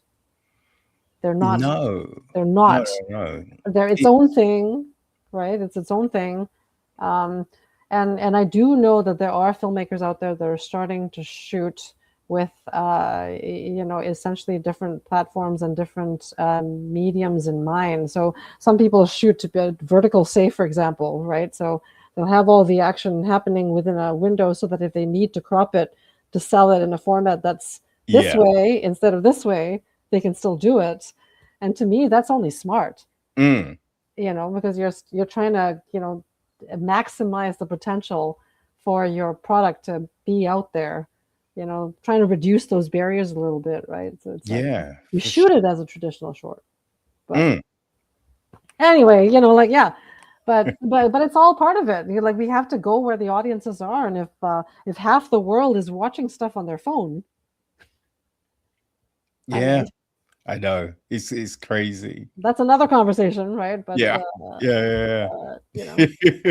it's that is the funny thing that I thought when watching Primate though, right? Because as we're always told that young people are always on their phone, and then mhm. in Primate, no one's got their phone. And you're like, that's very interesting. Like, why? How? Yeah, it's like, yeah, it's like there's no depiction of, you know, like any decade prior to the actually even the 80s a little bit where there aren't people smoking in frame. Mm, It's not accurate. I know. Yeah. Because you'd Yeah, walk into play anywhere and it was just full of smoke, right? People could still smoke on the train, on the bus. everywhere. And it was always funny because it was just like the smoking was on the ground floor, non-smoking was upstairs, and you're just like, Oh, okay. smoke rises, idiot. like, like Why? non-smoking upstairs is just smoking. Secondhand smoke is just as good as, you know what I mean? It's like you might as well not have bothered. So in the same way, you know, like if you don't have realistic depictions of phone usage Mm, and how much that's integrated into, you know, life now and things. So I know that there's some people, they find it very annoying to like always constantly see, you know, like supers of like texting, you know, yeah. like in a film or whatever. But I'm like, well, it's kind of realistic. That's literally what you would be doing and what would be happening. That's how you would find out about something, and that's Oh, how you for would, sure. yeah. But So then it's just a matter of finding an interesting way of depicting that. yes, Like, because I remember Stephen Moffat with Sherlock, they showed like certain things in a different way, right? So text in a different way. And so it's about like, okay, if we're gonna have people on their phone, how would we bring that to life for the viewer, you know, kind of thing. yes. Yeah, it doesn't have to be, you know, done the typical way or, Mm, you know, in a way that looks really obviously like subtitling or something like that, right? You can creatively integrate it. I've really enjoyed how, you know, people are starting to integrate things like titles now, like almost like, you know, in someone's shadow, for example, someone wipes yes. frame and then the title just goes. Yeah. I wasn't like Drive Away Dolls and Honey Don't, I think it was Honey Don't. Like they were, there was things I really liked about those films and things I was like, I'm not quite sure. But the credits, I thought, because you have it, they're driving through town, and so credits were on the awnings of a building, and you know, that kind of thing. I like that. That's different. You know what I mean? So when people do different things, it's just like, okay, we're mixing it up a little bit. We're not just same old, you know, which is, I mean, the thing that I would like people to do something different with subtitles and text at the end of a film. Because now it's kind of selfish because I can't see for shit. So I can't watch foreign films in the cinema because I can't see the subtitles. So I'm just like, yo, what else could we do here? And then at the end of a film, you know, you've got that scene, and then it goes on to this whole, you've got 3 other screens of tiny little text. And it's just like, could we not narrate that? Could we not do something? Like put it on the website as well? Let's do something. You know what I mean? So it's just kind of like, oh, what could be done in that regards, you know? That's true. I mean, the most that they've done really is to do part of the credits. You know, like do all the above the line folks. You know what I mean? Like do something interesting with that, and then after that comes the scroll. Yes. You know? Yeah. And it's like the Oscars, isn't it? Like you've got the main day, and then for all the technical stuff, it's just like, we'll throw them on a different day. yeah, exactly. You know, but I always do appreciate it when they try to put in, well, for example, even if it's just something like, you know, the outtakes. You know, sometimes they all have outtakes. And some Crazy8s films, they have gotten creative that way. Like one of the films from a couple of years ago, not the most recent year, but a couple of years back, they were able to get the rights, the festival rights to a Bowie song, to a David Bowie song. Yeah, exactly. Major Tom. Okay. Yeah, and it was relevant because the film was called Astronaut, and it was about Right. But it was a bit of a double entendre because I guess the colloquial, the slang term for a family, for an immigrant family that has members that fly back and forth very often from the home country to, because they still have ties there or they still work there or that kind of thing, they call them astronaut. I didn't even know that. Or you're an astronaut family because you're, yeah. So it was about an immigrant family and about the effect of this kind of transience, I guess, on the children, on the child. So it was called Astronaut, and they were able to use the song. But anyway, where I'm going with that is that they were able to use a small bit of it over the credits as well, and they had all these animations of, it's almost like The Little Prince or something. They had all these animations of rocket ships and people floating in space and things like that throughout. And then one of the films from, I think, last year, they did have outtakes also over part of the thing. And a lot of people are like, oh, well, but it's all you can do to even just put the film out, you know, like, you know, in 8 days or whatever. But I'm like, no, you know, like these folks like tried to think ahead, I guess, that way, and they were already thinking in this vein. So I really hope that more people think that way and make things interesting. It's interesting, and also it's a USP, right? It's when people are trying to think about, oh, the shorts that I watched. Oh, remember what was the name of the one? And they had those great credits with the thing and the yeah. And you're like, oh, they did what? Oh, I need to take a look at that. And it's a talking point. It's a thing that sets you aside from all the other people that are just doing things in the same old way. Totally. And, you know, like the graphic designers will always tell you that there's much that can be done with typeface. You know what I mean? Yeah, they're like, yes. And it's true to some extent, right? I've seen some pretty creative use of type.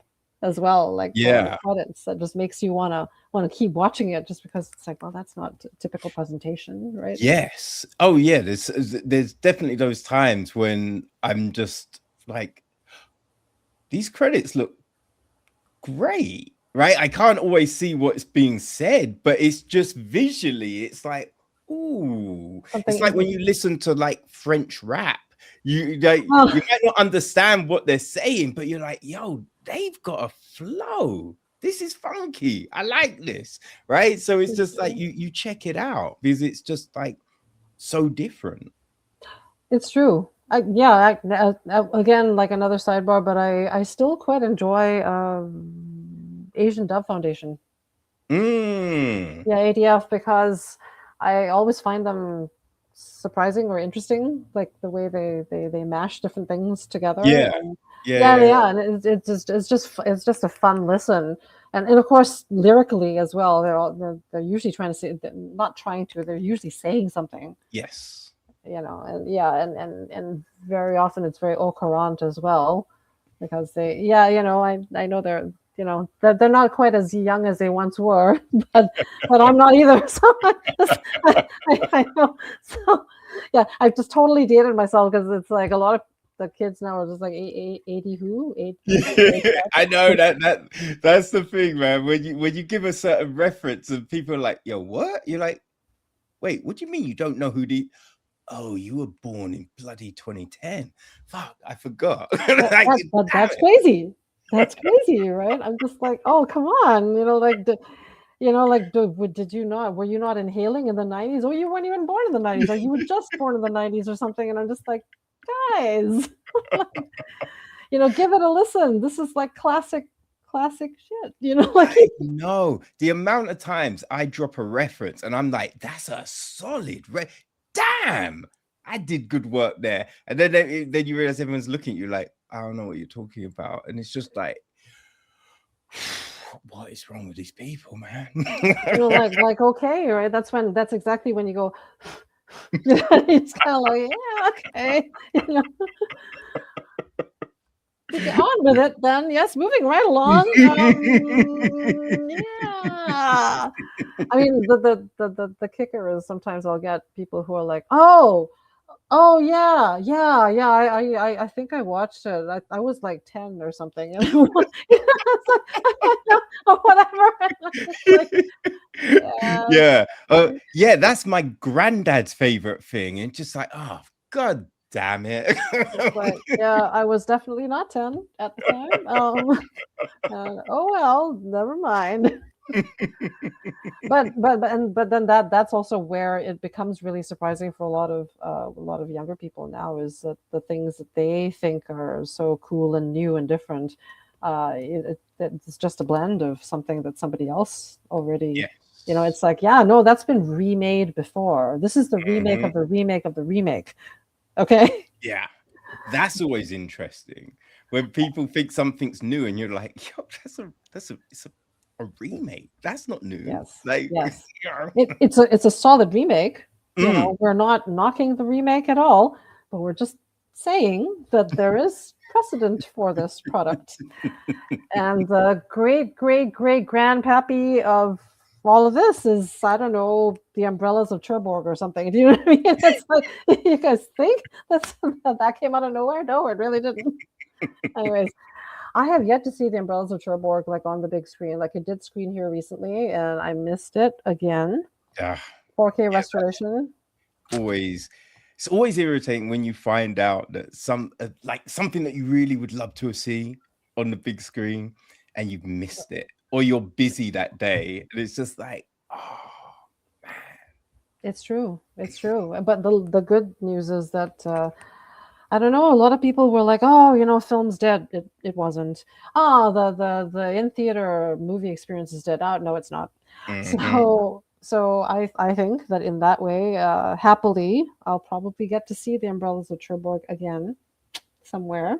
Yes. And and given that there's like, I think our catalog now is 157 films. Crazy8s has produced like 157 films since 1999. I look forward to at least maybe trying to steer it towards maybe a channel of some kind someday. you know, in Oh, I partnership mean, with the platform. yeah, Yeah, to there's bring. definitely enough there Hmm. to build from, right? And then it's just like more's coming, right? So, Oh yeah, oh like, yeah.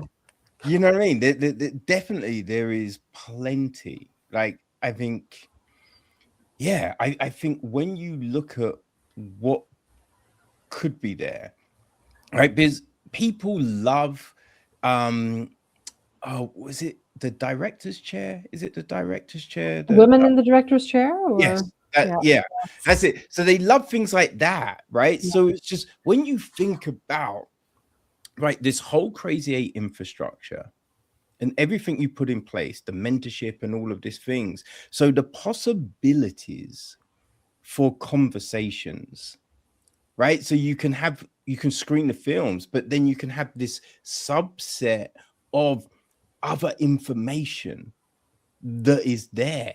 That's true. And you just be like, it's fertile ground, right? You have alumni come back and give talks, Yes, right? You have yes.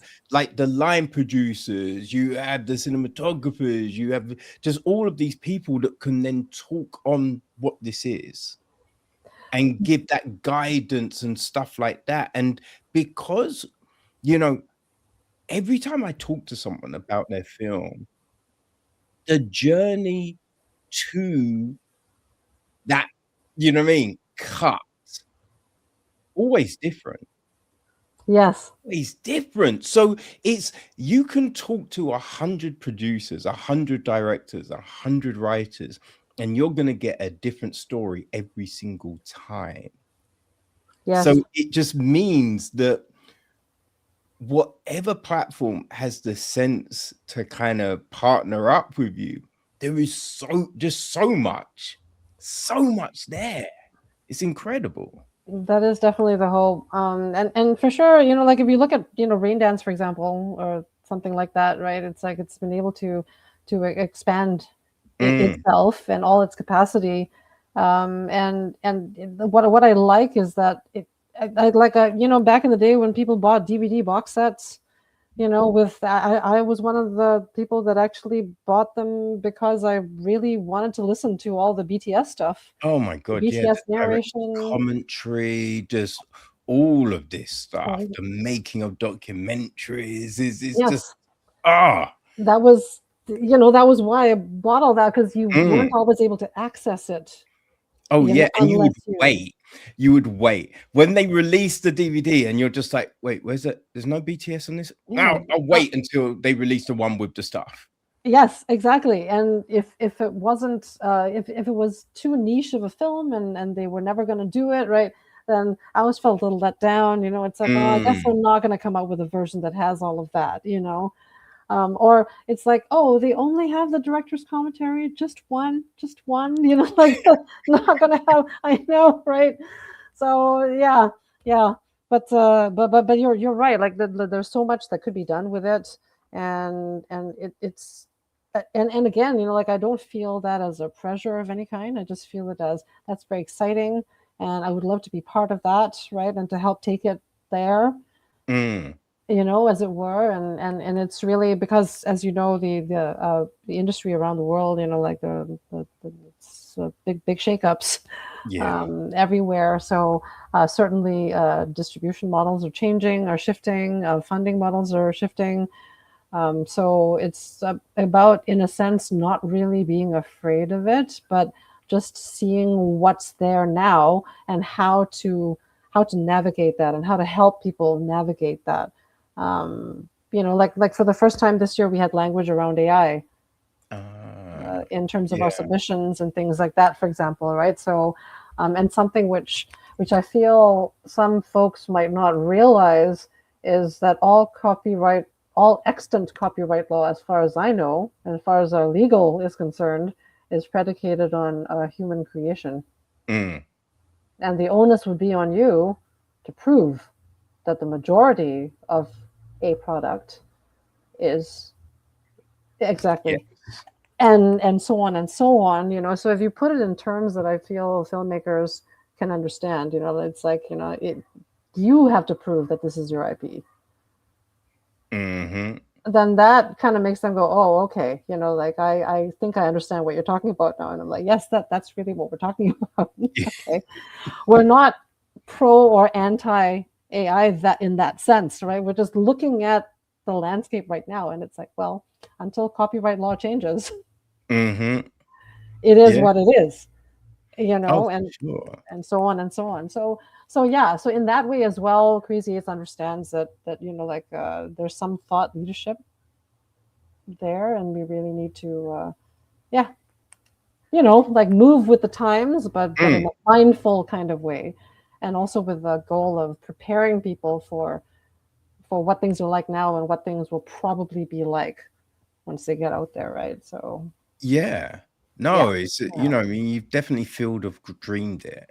You know what I mean? You built it and they've come, right? yeah. You are the garden that is helping flower all of these talented creatives. And that is This is the hope. it's a tremendous thing. It really is, Grace.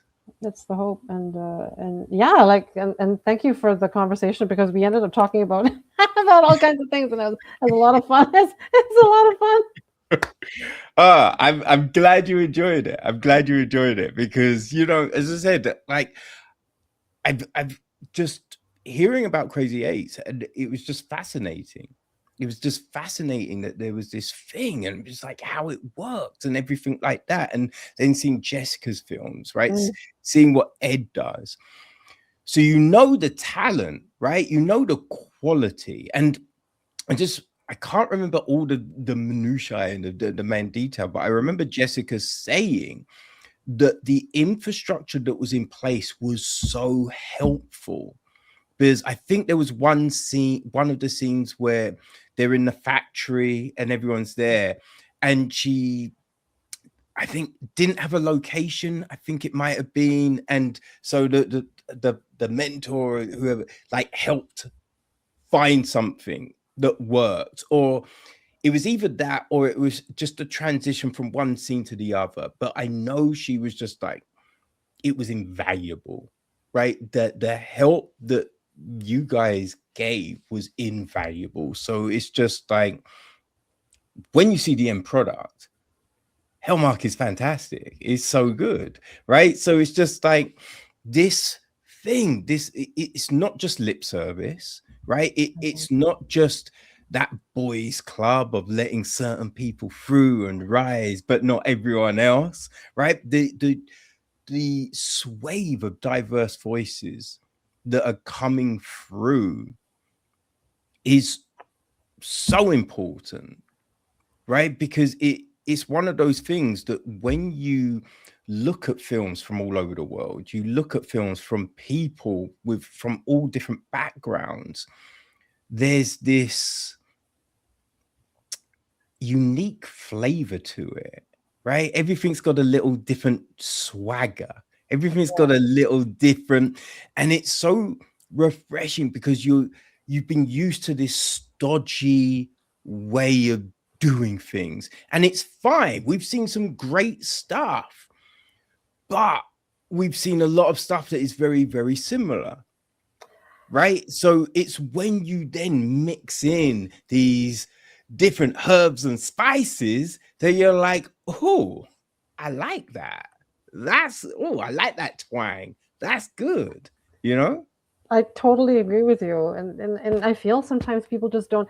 I mean, a comment that we do get often, like if people if I have the opportunity to speak to say a member of the general public audience, it's not even necessarily other folks who typically would go to film festivals, that kind of thing, but just someone who maybe saw our event on Eventbrite or heard about our event through a media partner or something like that, and then they just buy a ticket and come. Is that they'll say things like, "Oh, I had no idea that it would be so interesting, and the quality was amazing," and they were so different from anything that I normally consume. Mm. Content that I normally consume. And I'm like, oh, thank God you said that because like that's what we're trying to.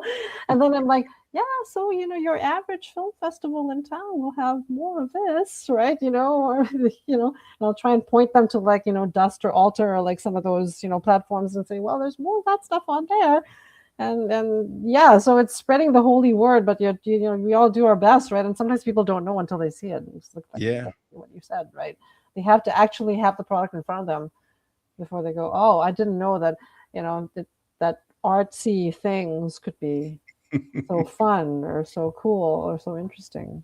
I mean, it makes me a little miffed sometimes that it has to take that's what it takes. It's something that we know already, but okay, fine.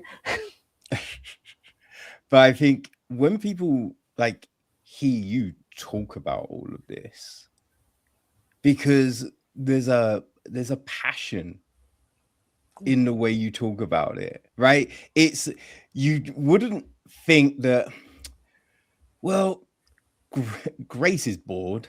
Right? Like, Grace is going through the motions. You know what I mean? It's not that thing of just like, yeah, well, so they've got a pitch, and then they go on to the next stage, and then there's there's this energy. And I think when you hear people talk with an energy, with a passion, it's kind of like the whole moth to the flame, right? It makes you want to go there. It makes you want to check it out. It gets you excited.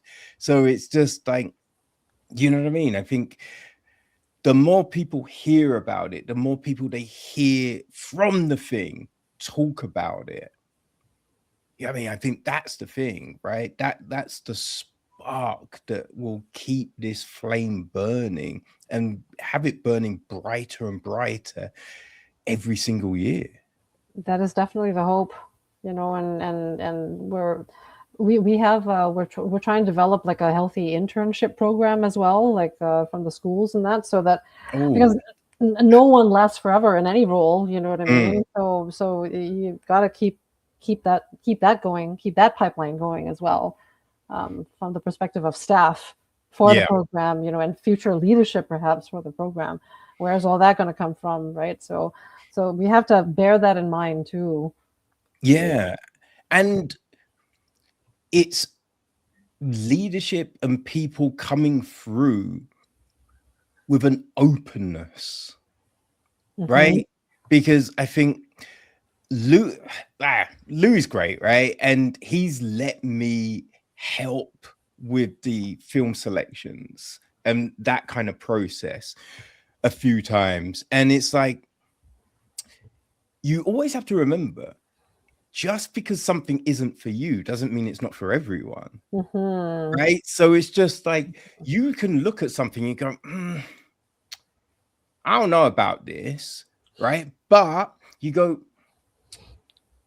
but it's kind of similar to, which was huge, right? Everyone loved it. So I think this is something we put through, right? I think this works. And like, when I broke down with my kind of critique on films, I always try and break it down in a way of, acting was really good, like the direction, the cinematography, the lighting, the sound.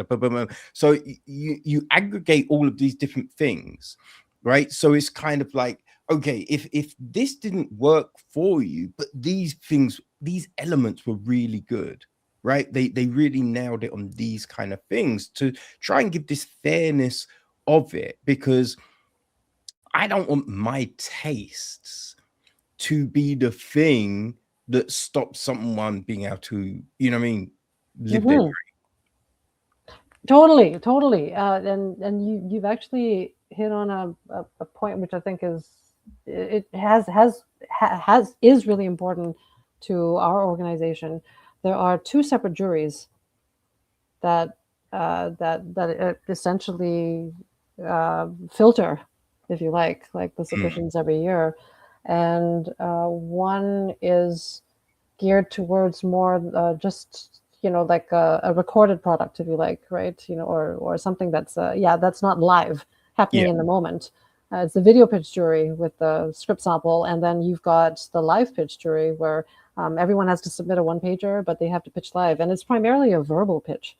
So because it's 5 minutes for them to pitch, and then 5 minutes for the jury to ask questions.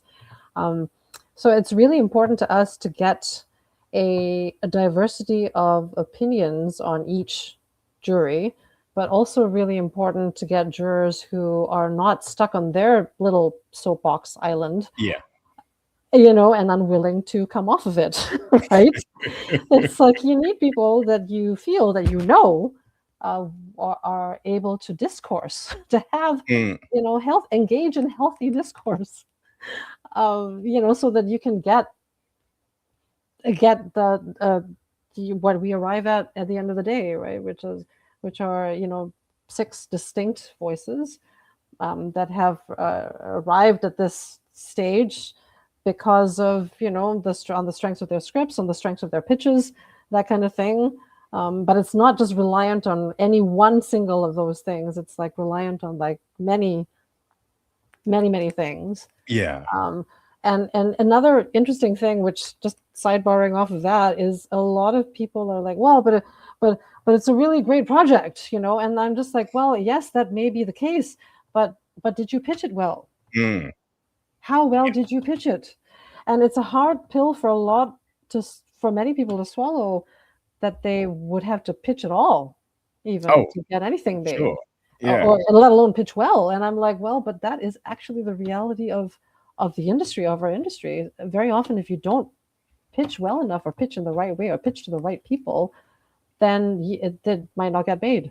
Yeah. You know, if you go to an interview, it doesn't matter how objectively how good you are, if you haven't sold yourself sufficiently at this interview. Yeah, I think that's always a big thing, right? Some people moan about not getting pay rises and things like that. It's because in the meeting, they didn't give a reason for them to get a bump, right? And you've got to be able to do that. And also, you've got to know, is that my strength? If it's not your strength, get someone else to do it, right? Find someone that can, right? And be like, yo, can you sell this film? And then be like, yeah, I know exactly what you're trying to say. I know what you're trying to do. Boom. They go deliver your pitch for you. Because if that's not your strength, then you're never going to get your shit made. You know what I mean? So you have to understand those things. You have to have hubris. You know what I mean? You can't be like, I'm great at everything. And because nobody really is. Anyway, right? Yeah, everything. No, it's totally true. You know, like some of the we have like it of late, it's been an online registration info session, like when submissions open, like every fall, like in September, we'll do an online one, and we usually hear from we try and get recent alumni on there. We try and have like past jurors on there as well, just to, you know, like provide their perspective on what they felt constitutes a good pitch, or, you know, something that would persuade, and people get a chance to look at past pitches that have made it through to production. And sometimes people are very surprised. They're just like, oh, there's no one way to pitch that does the trick. So there's no magic bullet. There's no, you know, like sometimes literally a talking head will be so engaging that the video pitch jury puts them forward to the next stage, right? And then there are some other video pitches where it's like all the bells and whistles, and it does go through, or it doesn't, or whatever, you know. So people just kind of understand that they start to get a better sense of what actually a good pitch is, and it doesn't just rely on the one element, right? So which is key in and of itself, I feel, for people to know. You know, otherwise people just assume it's like, but okay, to go back to the AI thing, you know, I feel a lot of people assume that if you ask AI to create a script for you, that it will be better, that first draft will therefore be better. And I'm like, no, that's not really how AI works necessarily. No. And so on and so on. So I'm just like, yeah. So we try and also provide we try and provide like anonymized like jury notes to anyone that, because in our business, like, you know, like if you don't advance to the next level, very often you don't necessarily know why.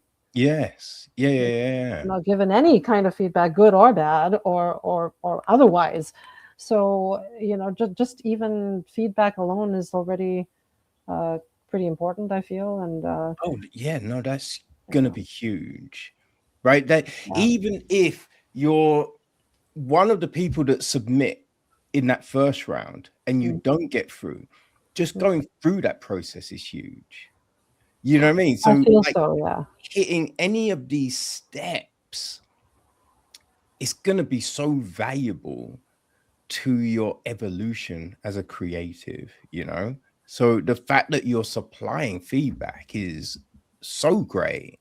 Like, do you video the live pitch? We do. Oh, fantastic. Yeah, we do as well. And I mean, part of it is certainly for the jurors to reference again should they need it, but also there's another aspect to it, which is, I mean, if you like, it's arse covering as such, because sometimes you'll get a disgruntled person kind of going, oh well, like, oh, that was not fair, like my pitch was this, I did this and that and the other thing, and it should have gone through and stuff. So then we can be like, nope, we taped the whole thing. And in fact, there was no juror that actually swore at you. Mhm. And you said that you said this, you did not actually say that. What you actually said was this.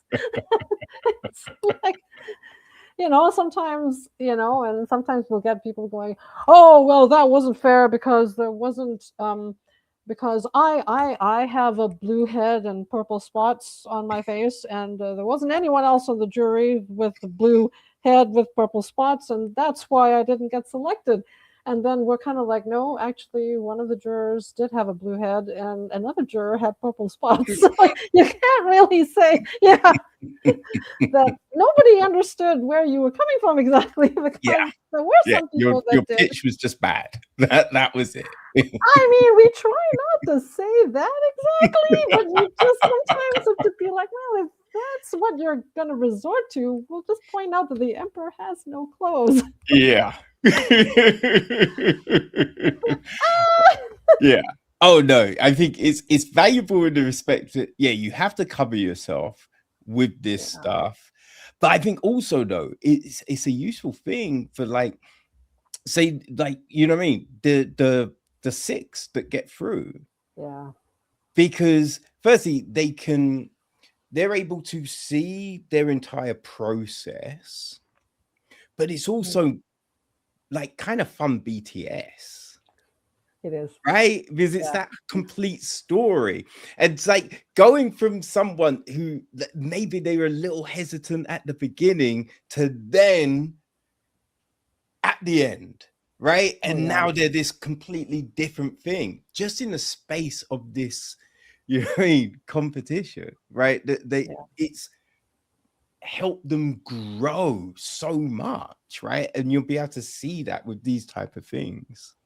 This is very true. Yeah, we always try to encourage the teams as well, because past a certain point, even though they're all gung ho and we're all keeping things positive and everything, like, it does get to be just in terms of the sheer amount that has to be done. It gets to Mm, be a bit of a slog.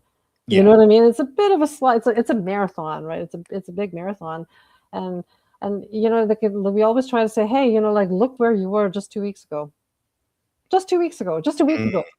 At what point were you guys at, right? And look at the milestones that you've passed since then. Look at what you've achieved since then, and they go, oh yeah, you know what, that is true. And then in another 4 weeks, we're going to shoot, and then we're going to edit, and then we're going to have a film. And we try to encourage people that way. It's like, yes, it's let's go through the fire together, but at the end of that, you will have a film. yeah. And it should Yeah. be something that you should feel proud of, because you did that in 8 days. Yes, you had Mhm. some help, but you did that in 8 days. 8 days. How many people at the gala will believe that you did that in 8 days? Yeah. That's a big thing. And look, you can give people all the resources and they still won't do a thing, Yes, right? that is true It too. still might not be any good. So the fact that, you know, they had help, that's great. That's useful. But if they had no talent, there wouldn't be no film. Yes, You know what I correct. mean? Yes, absolutely as well. So it's like, guys, just look at what you all did collectively and look at what you know now as opposed to what you knew starting out, Mm-hmm. and look at what you can decide to apply to your next project. Look at the people that you can now say that you have worked with, that maybe you can work with again or whatever, right? So I always feel sometimes there's an expectation, and that's how it is with every in any film festival, any situation where there's a variety of different content in there included. Sometimes people have the expectation that every film will perform the same, Yes. right out of the gate or something like that, and that's not always the case. Some films are a slower burn. Mm. Sometimes the films that you don't expect are the ones that resonate for some reason with the extant zeitgeist, and suddenly it explodes in the festival arena or something like that. Oh, suddenly it gets distribution, but you really never know. But for me, there's no one way to succeed as a Crazy8s alumnus. Like it's just whatever path works out for you, or whatever makes the most sense for you, coming out of it, and what you take from it. I feel Yeah. right. Like we just provide you with whatever training that was, and then off you go, right? And it's cool to see alumni sometimes come back like after 5 years and kind of go, yeah, I was disappointed that my film did not get into the short film corner at Cannes or something like that, right? But end of the day, I met all these people, and then Mm-hmm. we did get to make a feature. We applied to Telefilm, we made a feature, and that got into, right, like TIFF or something like that. And then they're like, okay, you know what? That's cool. And I'm like, Yeah. yes, that's exactly what it has to be about. You have to look at it that way, right? Well, yeah, and not everyone that wins a competition No. like succeeds, right? Yes. Mhm. That's it. That's the one thing. But then the people that came second or third, they then go on to like this whole crazy, This whole you know what I thing. mean, like situation, because they were like, oh, we didn't win, but damn it, we're gonna still do this thing. We're still And gonna work. We're still gonna put this thing out. We still believe in what we can do. yes, and that actually does happen. We have people writing back to us, or getting back to us and saying, we made the top 12. We didn't make the top 6, but we made our film anyway. We applied for funding. We got private equity, whatever. We made our film, and thank you. Like, Mm, thank you for getting us to a point where we had a package. You know what I mean? And we were practically ready to go, and we, you know, had belief in our product because we went through this process. That was not an easy process. We made it this far. Surely we can make this film. And I'm like, yes, absolutely, yes. We want to hear that you have gone ahead and made your film. We're more than happy to hear you say that, right? yeah. So, Well, I yeah. think that's the big thing though, isn't it? Right? Because once you've got to that point, you have all of this stuff now, Yes. right? The package. Yeah, you've got that. And there's a load of people that are just like, oh, I'd like to make a film. Oh, but how do they don't have any of those things. So if you've been able to work and put that thing together, why stop? You know what I mean? Like, Exactly. why go, oh, that's it then? You're like, no, you've workshops, you've got the script, you know what I mean? You've the professional story editors, all of those people, you've had an insight into your work. Yep. So And yeah, that it'd be confidence. crazy to lay it all down and go, huh, okay, I'm off. Exactly. Like, why would you do that, right? Okay, maybe, if you need to take a couple of weeks, right, just to, clear your head or do whatever, right? That's one thing. But then we would love for people to just go, yeah, you know what? We have something here. We made it this far. Let's make it. Yeah. Let's apply for more money. Let's, talk to different people or whatever, but let's make it, and that ultimately is what this should be about, like, and we always like, we get a lot of questions, like all the time. It's like, oh, okay, so there's 6 finalists, but like, who's the winner? Who's the winner? And we're like, well, they're all winners. Mm. They're finalists. That's why we call them finalists, because they're all winners. If you Yeah. make it that far from a field of like 150, and like seriously, like last year there were 152 submissions. Like we don't keep that a secret or anything. And this year we had 150. Like that's the average. I think one year we topped out at like 200 or something, but that was before my time. Yeah. But what I'm saying is, if you make it this far out of that, Yeah. and with a 3-step filtration process, if you like, you're a winner, man. Like, Oh, yeah, because it's not just, one person looking at it and no. going, yes, next stage, yes, you next stage. It's different groups Yes. have looked and have Yeah. enjoyed, right? So you've Yeah. got the seal of approval from so many different people. Mm-hmm. So It's like, it would be so crazy for you not to continue that thing. that's Right. exactly it. Yeah. Yes. And we just want, I don't know, like, what is it? I think it's a quote by Thomas King. Like, I think that person may have been discredited now as someone of Indigenous heritage, but originally they claimed that they were of Indigenous heritage. Um, anyway, like this literary critic and stuff. But one thing that he wrote in one of his books made a lot of sense to me and still does. The quote goes something like along the lines of, the truth about stories is stories are all that we are. Mm. And to me, that really resonated, because ultimately, like it goes back to the oral history of humanity, really.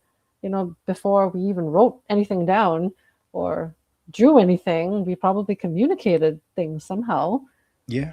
and we, as people, we've always tried to tell stories. We've always told stories, and we've always tried to tell them to we've always tried to communicate them Mm. to our families, to our communities, to whatever. So whatever medium it is that we use, like, or whatever the case may be, ultimately that's what we're trying to do. And that's what people are all about. Like, we are stories. Oh, for sure. Like when you go to a party, a gathering, like you'll walk into a room and people gravitate to that person who is so engaging Yeah. and telling about, yo, Yeah. this one crazy time. And yes, I went up to De Niro and I said, and they're like, oh my God. Right. And so you walk anywhere in the place and you'll see these groups. Yes. Because 100%. everyone wants to hear the story. Everyone wants to be taken to this place where something crazy happened. Yes. And everybody does have a story as well. I mean, like, I feel sometimes people are like, oh, but I couldn't make a film, or I don't have any stories to tell that anyone would find interesting. And I'm like, well, why do you think an Instagram story is called a story? Mm-hmm. You do those, don't you? You post there, don't you? You've made reels, haven't you? You know what I mean? And I'm like, well, what do you think that is? Like, that is Yeah. a form of storytelling that is very much like a truncated short, And I'm like, what do you think a commercial is? Mm-hmm.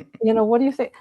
So then people kind of go, oh yeah, that's true. And I'm certainly not, like, I do not want to say that that that that those two products are exactly the same. But my whole point is that it is still ultimately about telling stories. And a Yeah. lot of people tell stories without knowing that they're doing it. Mm-hmm. Yeah. It's People all should. stories. It's a song. It's a poem. You know what I Mm-hmm. mean? Like, Yep. it's stories, Yes. right? Like, and that's what you want. Like, but it's, you know, brands, right? They want you to craft if you you know, working in their comms and marketing, they want you to craft a story to sell their brand. Yes. Right? Yes. Like it's all, you know, a story on a billboard, right? A story on a magazine cover. It's still a story. It's just framed differently.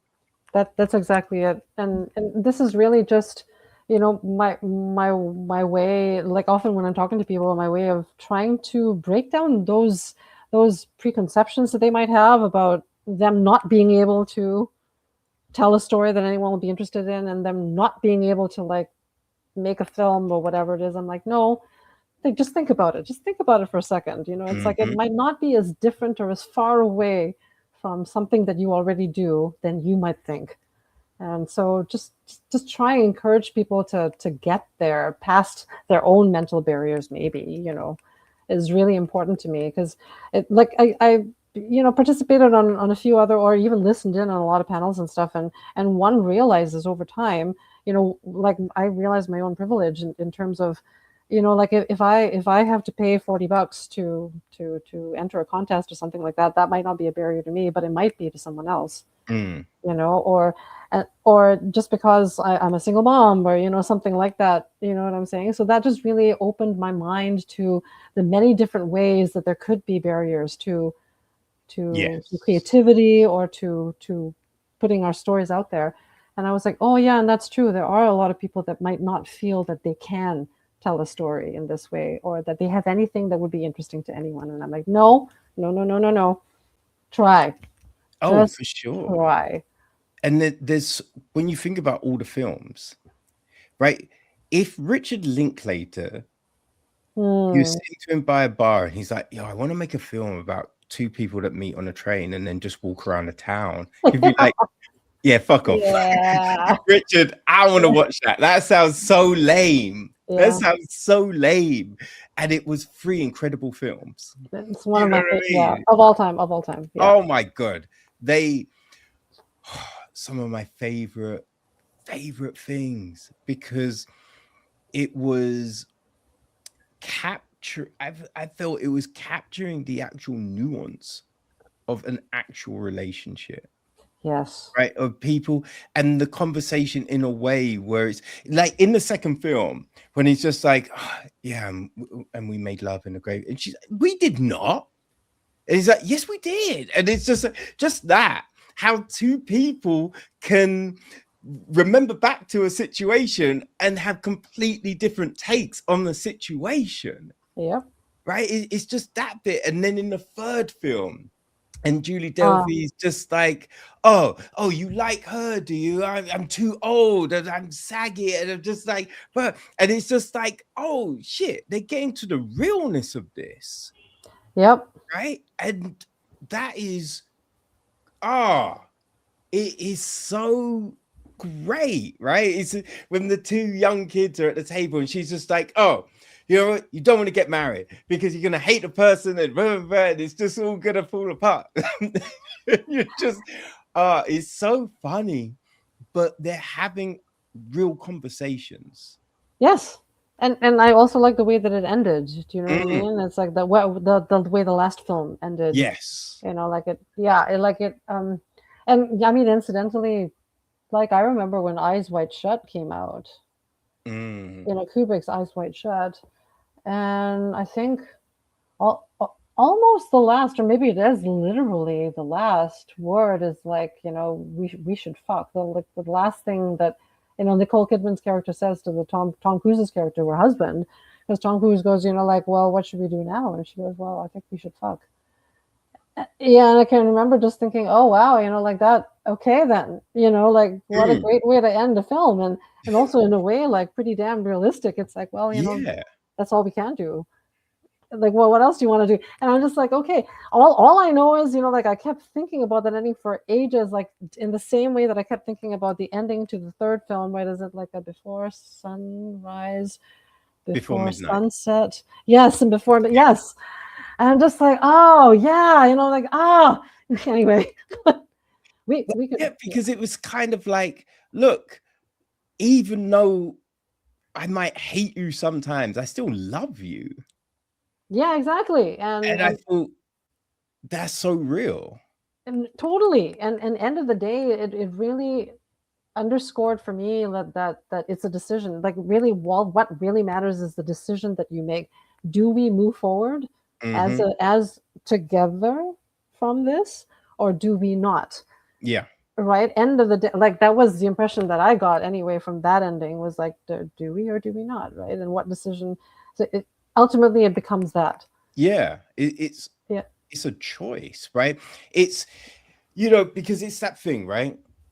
You go into a relationship, and at the beginning, it's just like, oh my God, I'm so happy to see I you. know. Oh, I'm gonna take you here, I'm gonna take you there, I'm gonna do this for you. Blah, blah, blah. And then it's just like, oh, so now we're, you know, we're a thing, it's official. I don't have to work anymore. I've got you. So Yeah. like, I don't have to buy you flowers anymore. I don't have to cook for you anymore. I don't have to, you know what I mean? And it's just like, no, every day we should be choosing that person. You know Yes. what I mean? It's not like, because we're coming up to it, right? Valentine's Day, where Oh, it's on this day you do a nice fit. No, every day is Valentine's Day, right? You should be looking at it like that. And it's kind of like someone might irritate you at times, but they're your partner, they're your person, right? So you know it's not malicious. You know, they just did something and it was frustrating, but you still loved them. So yeah. why are we, you know, trying to pretend we don't? And if you don't, then you end it and you move on. You know what I mean? But it's all a choice. It's all a decision about what do you want, right? It's like a decision to continue because you didn't get through to the last six. It's a decision, right? It's all a Yes. choice. Everything we do is a decision. We wake up and decide to be the people that we are. That is very true. And I feel sometimes again, unless you're put in that situation, uh, you don't realize that it is a decision, and Mm, you know what I mean? Yeah, until you're in that moment, you're put on that spot, and you go, okay, I have to, you know, make a choice now. Oh yeah, it is a decision. Like it's out of my hands now. Like in terms of, I'm not top six or whatever, but I still have a choice right in front of me. yeah, And how do I move forward with my creative journey? It's like a big one. Um, yeah. I think sometimes we're told, right, that, oh, if this doesn't happen, then it's it, right? That's it, right? That if you don't do this, you're a loser. If you don't do this, then you don't move forward to the next stage. You don't go past go. You don't collect 200. You know what I mean? It's over, right? But it's just like, but you can, right? You can yeah. still do those things. You like, it's funny. I watched this thing on Netflix. I think it's Making the Band or something like that. And oh god, there was a singer on it who died. But he was talking about because he was, I forget what band he was from, but some big band that was popular and everyone loved, but they didn't win the competition that they were a part of, but they still then became a frigging huge band. I think it's One Direction. I think it's One Direction. Yes, Liam Mhm. Payne. That was it. It was Liam Payne, and he was talking to this band that didn't get through, and he's just like, "Yo, we didn't get through, but we had the belief that we could still do it, and that's what we did." And I think that's the thing. It's just like, instead of hearing these, well, you're a loser now. Oh, well, you didn't win, so you have to now go and be an accountant. You have to go and be, whatever, Mm. whatever, whatever. It's just like, no, you can still follow a dream. Like, the road doesn't have to stop there, right? You have all of these resources now. You have all of this knowledge. You have been through this process, right? You've been through the gauntlet. So why stop now? Exactly. And if if you're honest with yourself and the decision is to move forward, then sometimes I feel that's like a watershed moment for a lot of people. You know, like that they haven't been faced with the decision at that level, you know, with that level of seriousness before, and that just forces you to take some kind of stand. I feel, you know, and that can be really key to anyone's artistic journey, because sometimes you just, oh, hi, Kat, she's back. Yeah, I know she's back. We're at 2:24. Like I should probably Oh my I day. should probably call it. Yeah, because I'm just like, oh my goodness. Yeah, it's quite. Yeah. I didn't realize it was that time. Okay. Right. I know, because I was just like, wait. I was like, well, I'm not really sure how long it's been, but yeah, like, yeah. But thank you for having us on here. Oh man, no, it was so interesting, and I think people will take so much from this because it's hearing about what the process is, what just the journey of filmmaking, right? Like there's that insight. So I think yeah, so many valuable things, and it's just crazy interesting. I hope so, you know, and please edit at will, because, you know, like we talked for quite a while. I just realized it's like pretty crazy. Oh, yeah. No. All of this is valuable stuff. So it's, yeah, people. Hey, you say, because that's the thing, right? I think interesting things people want to hear. Right. So if it, like, the length doesn't matter if it's engaging. It's engaging. You Got know you, what I got mean? you. And you've been extremely engaging, which is Yourself as well. Thank you. Yeah. Yeah, and please do keep in touch. You know, like I'll follow you on all the things, because I want to hear like everyone else's echo chamber now. I'm just like, I know. I'm just like, yeah, they're all going to be like a fun time, you know, very interesting. You know, like, yeah, sessions. But because sometimes that's what you want as well. You know, you're looking for interesting and engaging conversations about things that you care about, right? So yeah, for sure. Well, yeah, no, this has been great, and hopefully we can catch up with the finalists once all is said and done. that would be awesome. Yeah. So the films, are you? Well, no, you're probably not going to be in town when they screen, but but we can, yeah. Probably not. Yeah, well, but yeah, you know, like if you want to speak with any of them, that would be awesome. Like I don't think Ed is involved this year to that extent, but he might be a VFX like mentor on one of the films. We're not sure yet if he has the time. Yeah, but if he does, then yeah, we'll get in touch about that. Be like, yeah, so this is the film that Ed is mentoring. Do you want to talk to them? Yeah. And we're open to all the conversations. So, you know what I mean? Yeah, no, I do. Awesome. Cat. Oh my God, you're eating. Okay. Have a good. I don't know what it's doing over there, but it's nighttime now. Okay, I'll let you go. Oh, but quickly, Grace, let people know how they can keep track of all the things that you're doing. Oh, okay. Yes. The Crazy8s has a website. Crazy8s.film. Cool. Yeah, Crazy8. Yeah, and also we're on Instagram, Crazy8s Films. And do you know the date of the gala this year? Yes, the gala is April the 11th in Vancouver, BC, Canada. Awesome. Yeah. So if you're local people, Yes. what would be a better evening than checking out the Crazy8 gala? You know what I mean? Oh, totally. And there's an after party to follow at a different venue. Ooh. Yeah. So, you know. Buy your tickets, people. Buy your tickets. All the links to everything will be on the webpage for this episode.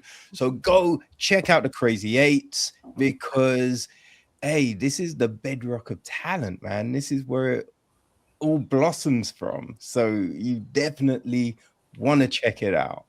So, Grace, you've been incredible. Thank you so much for your time. I really appreciate that. And I look forward to yeah, just seeing more of this Crazy 8 action. That's awesome. Thank you so much for having me, for having us on Echo Chamber. Kevin Scott, the Kevin Scott. You heard it. Yes, the Kevin Scott. Follow this man. Follow this man. Yeah. Thanks, Grace. Thank you. You take care. Bye bye.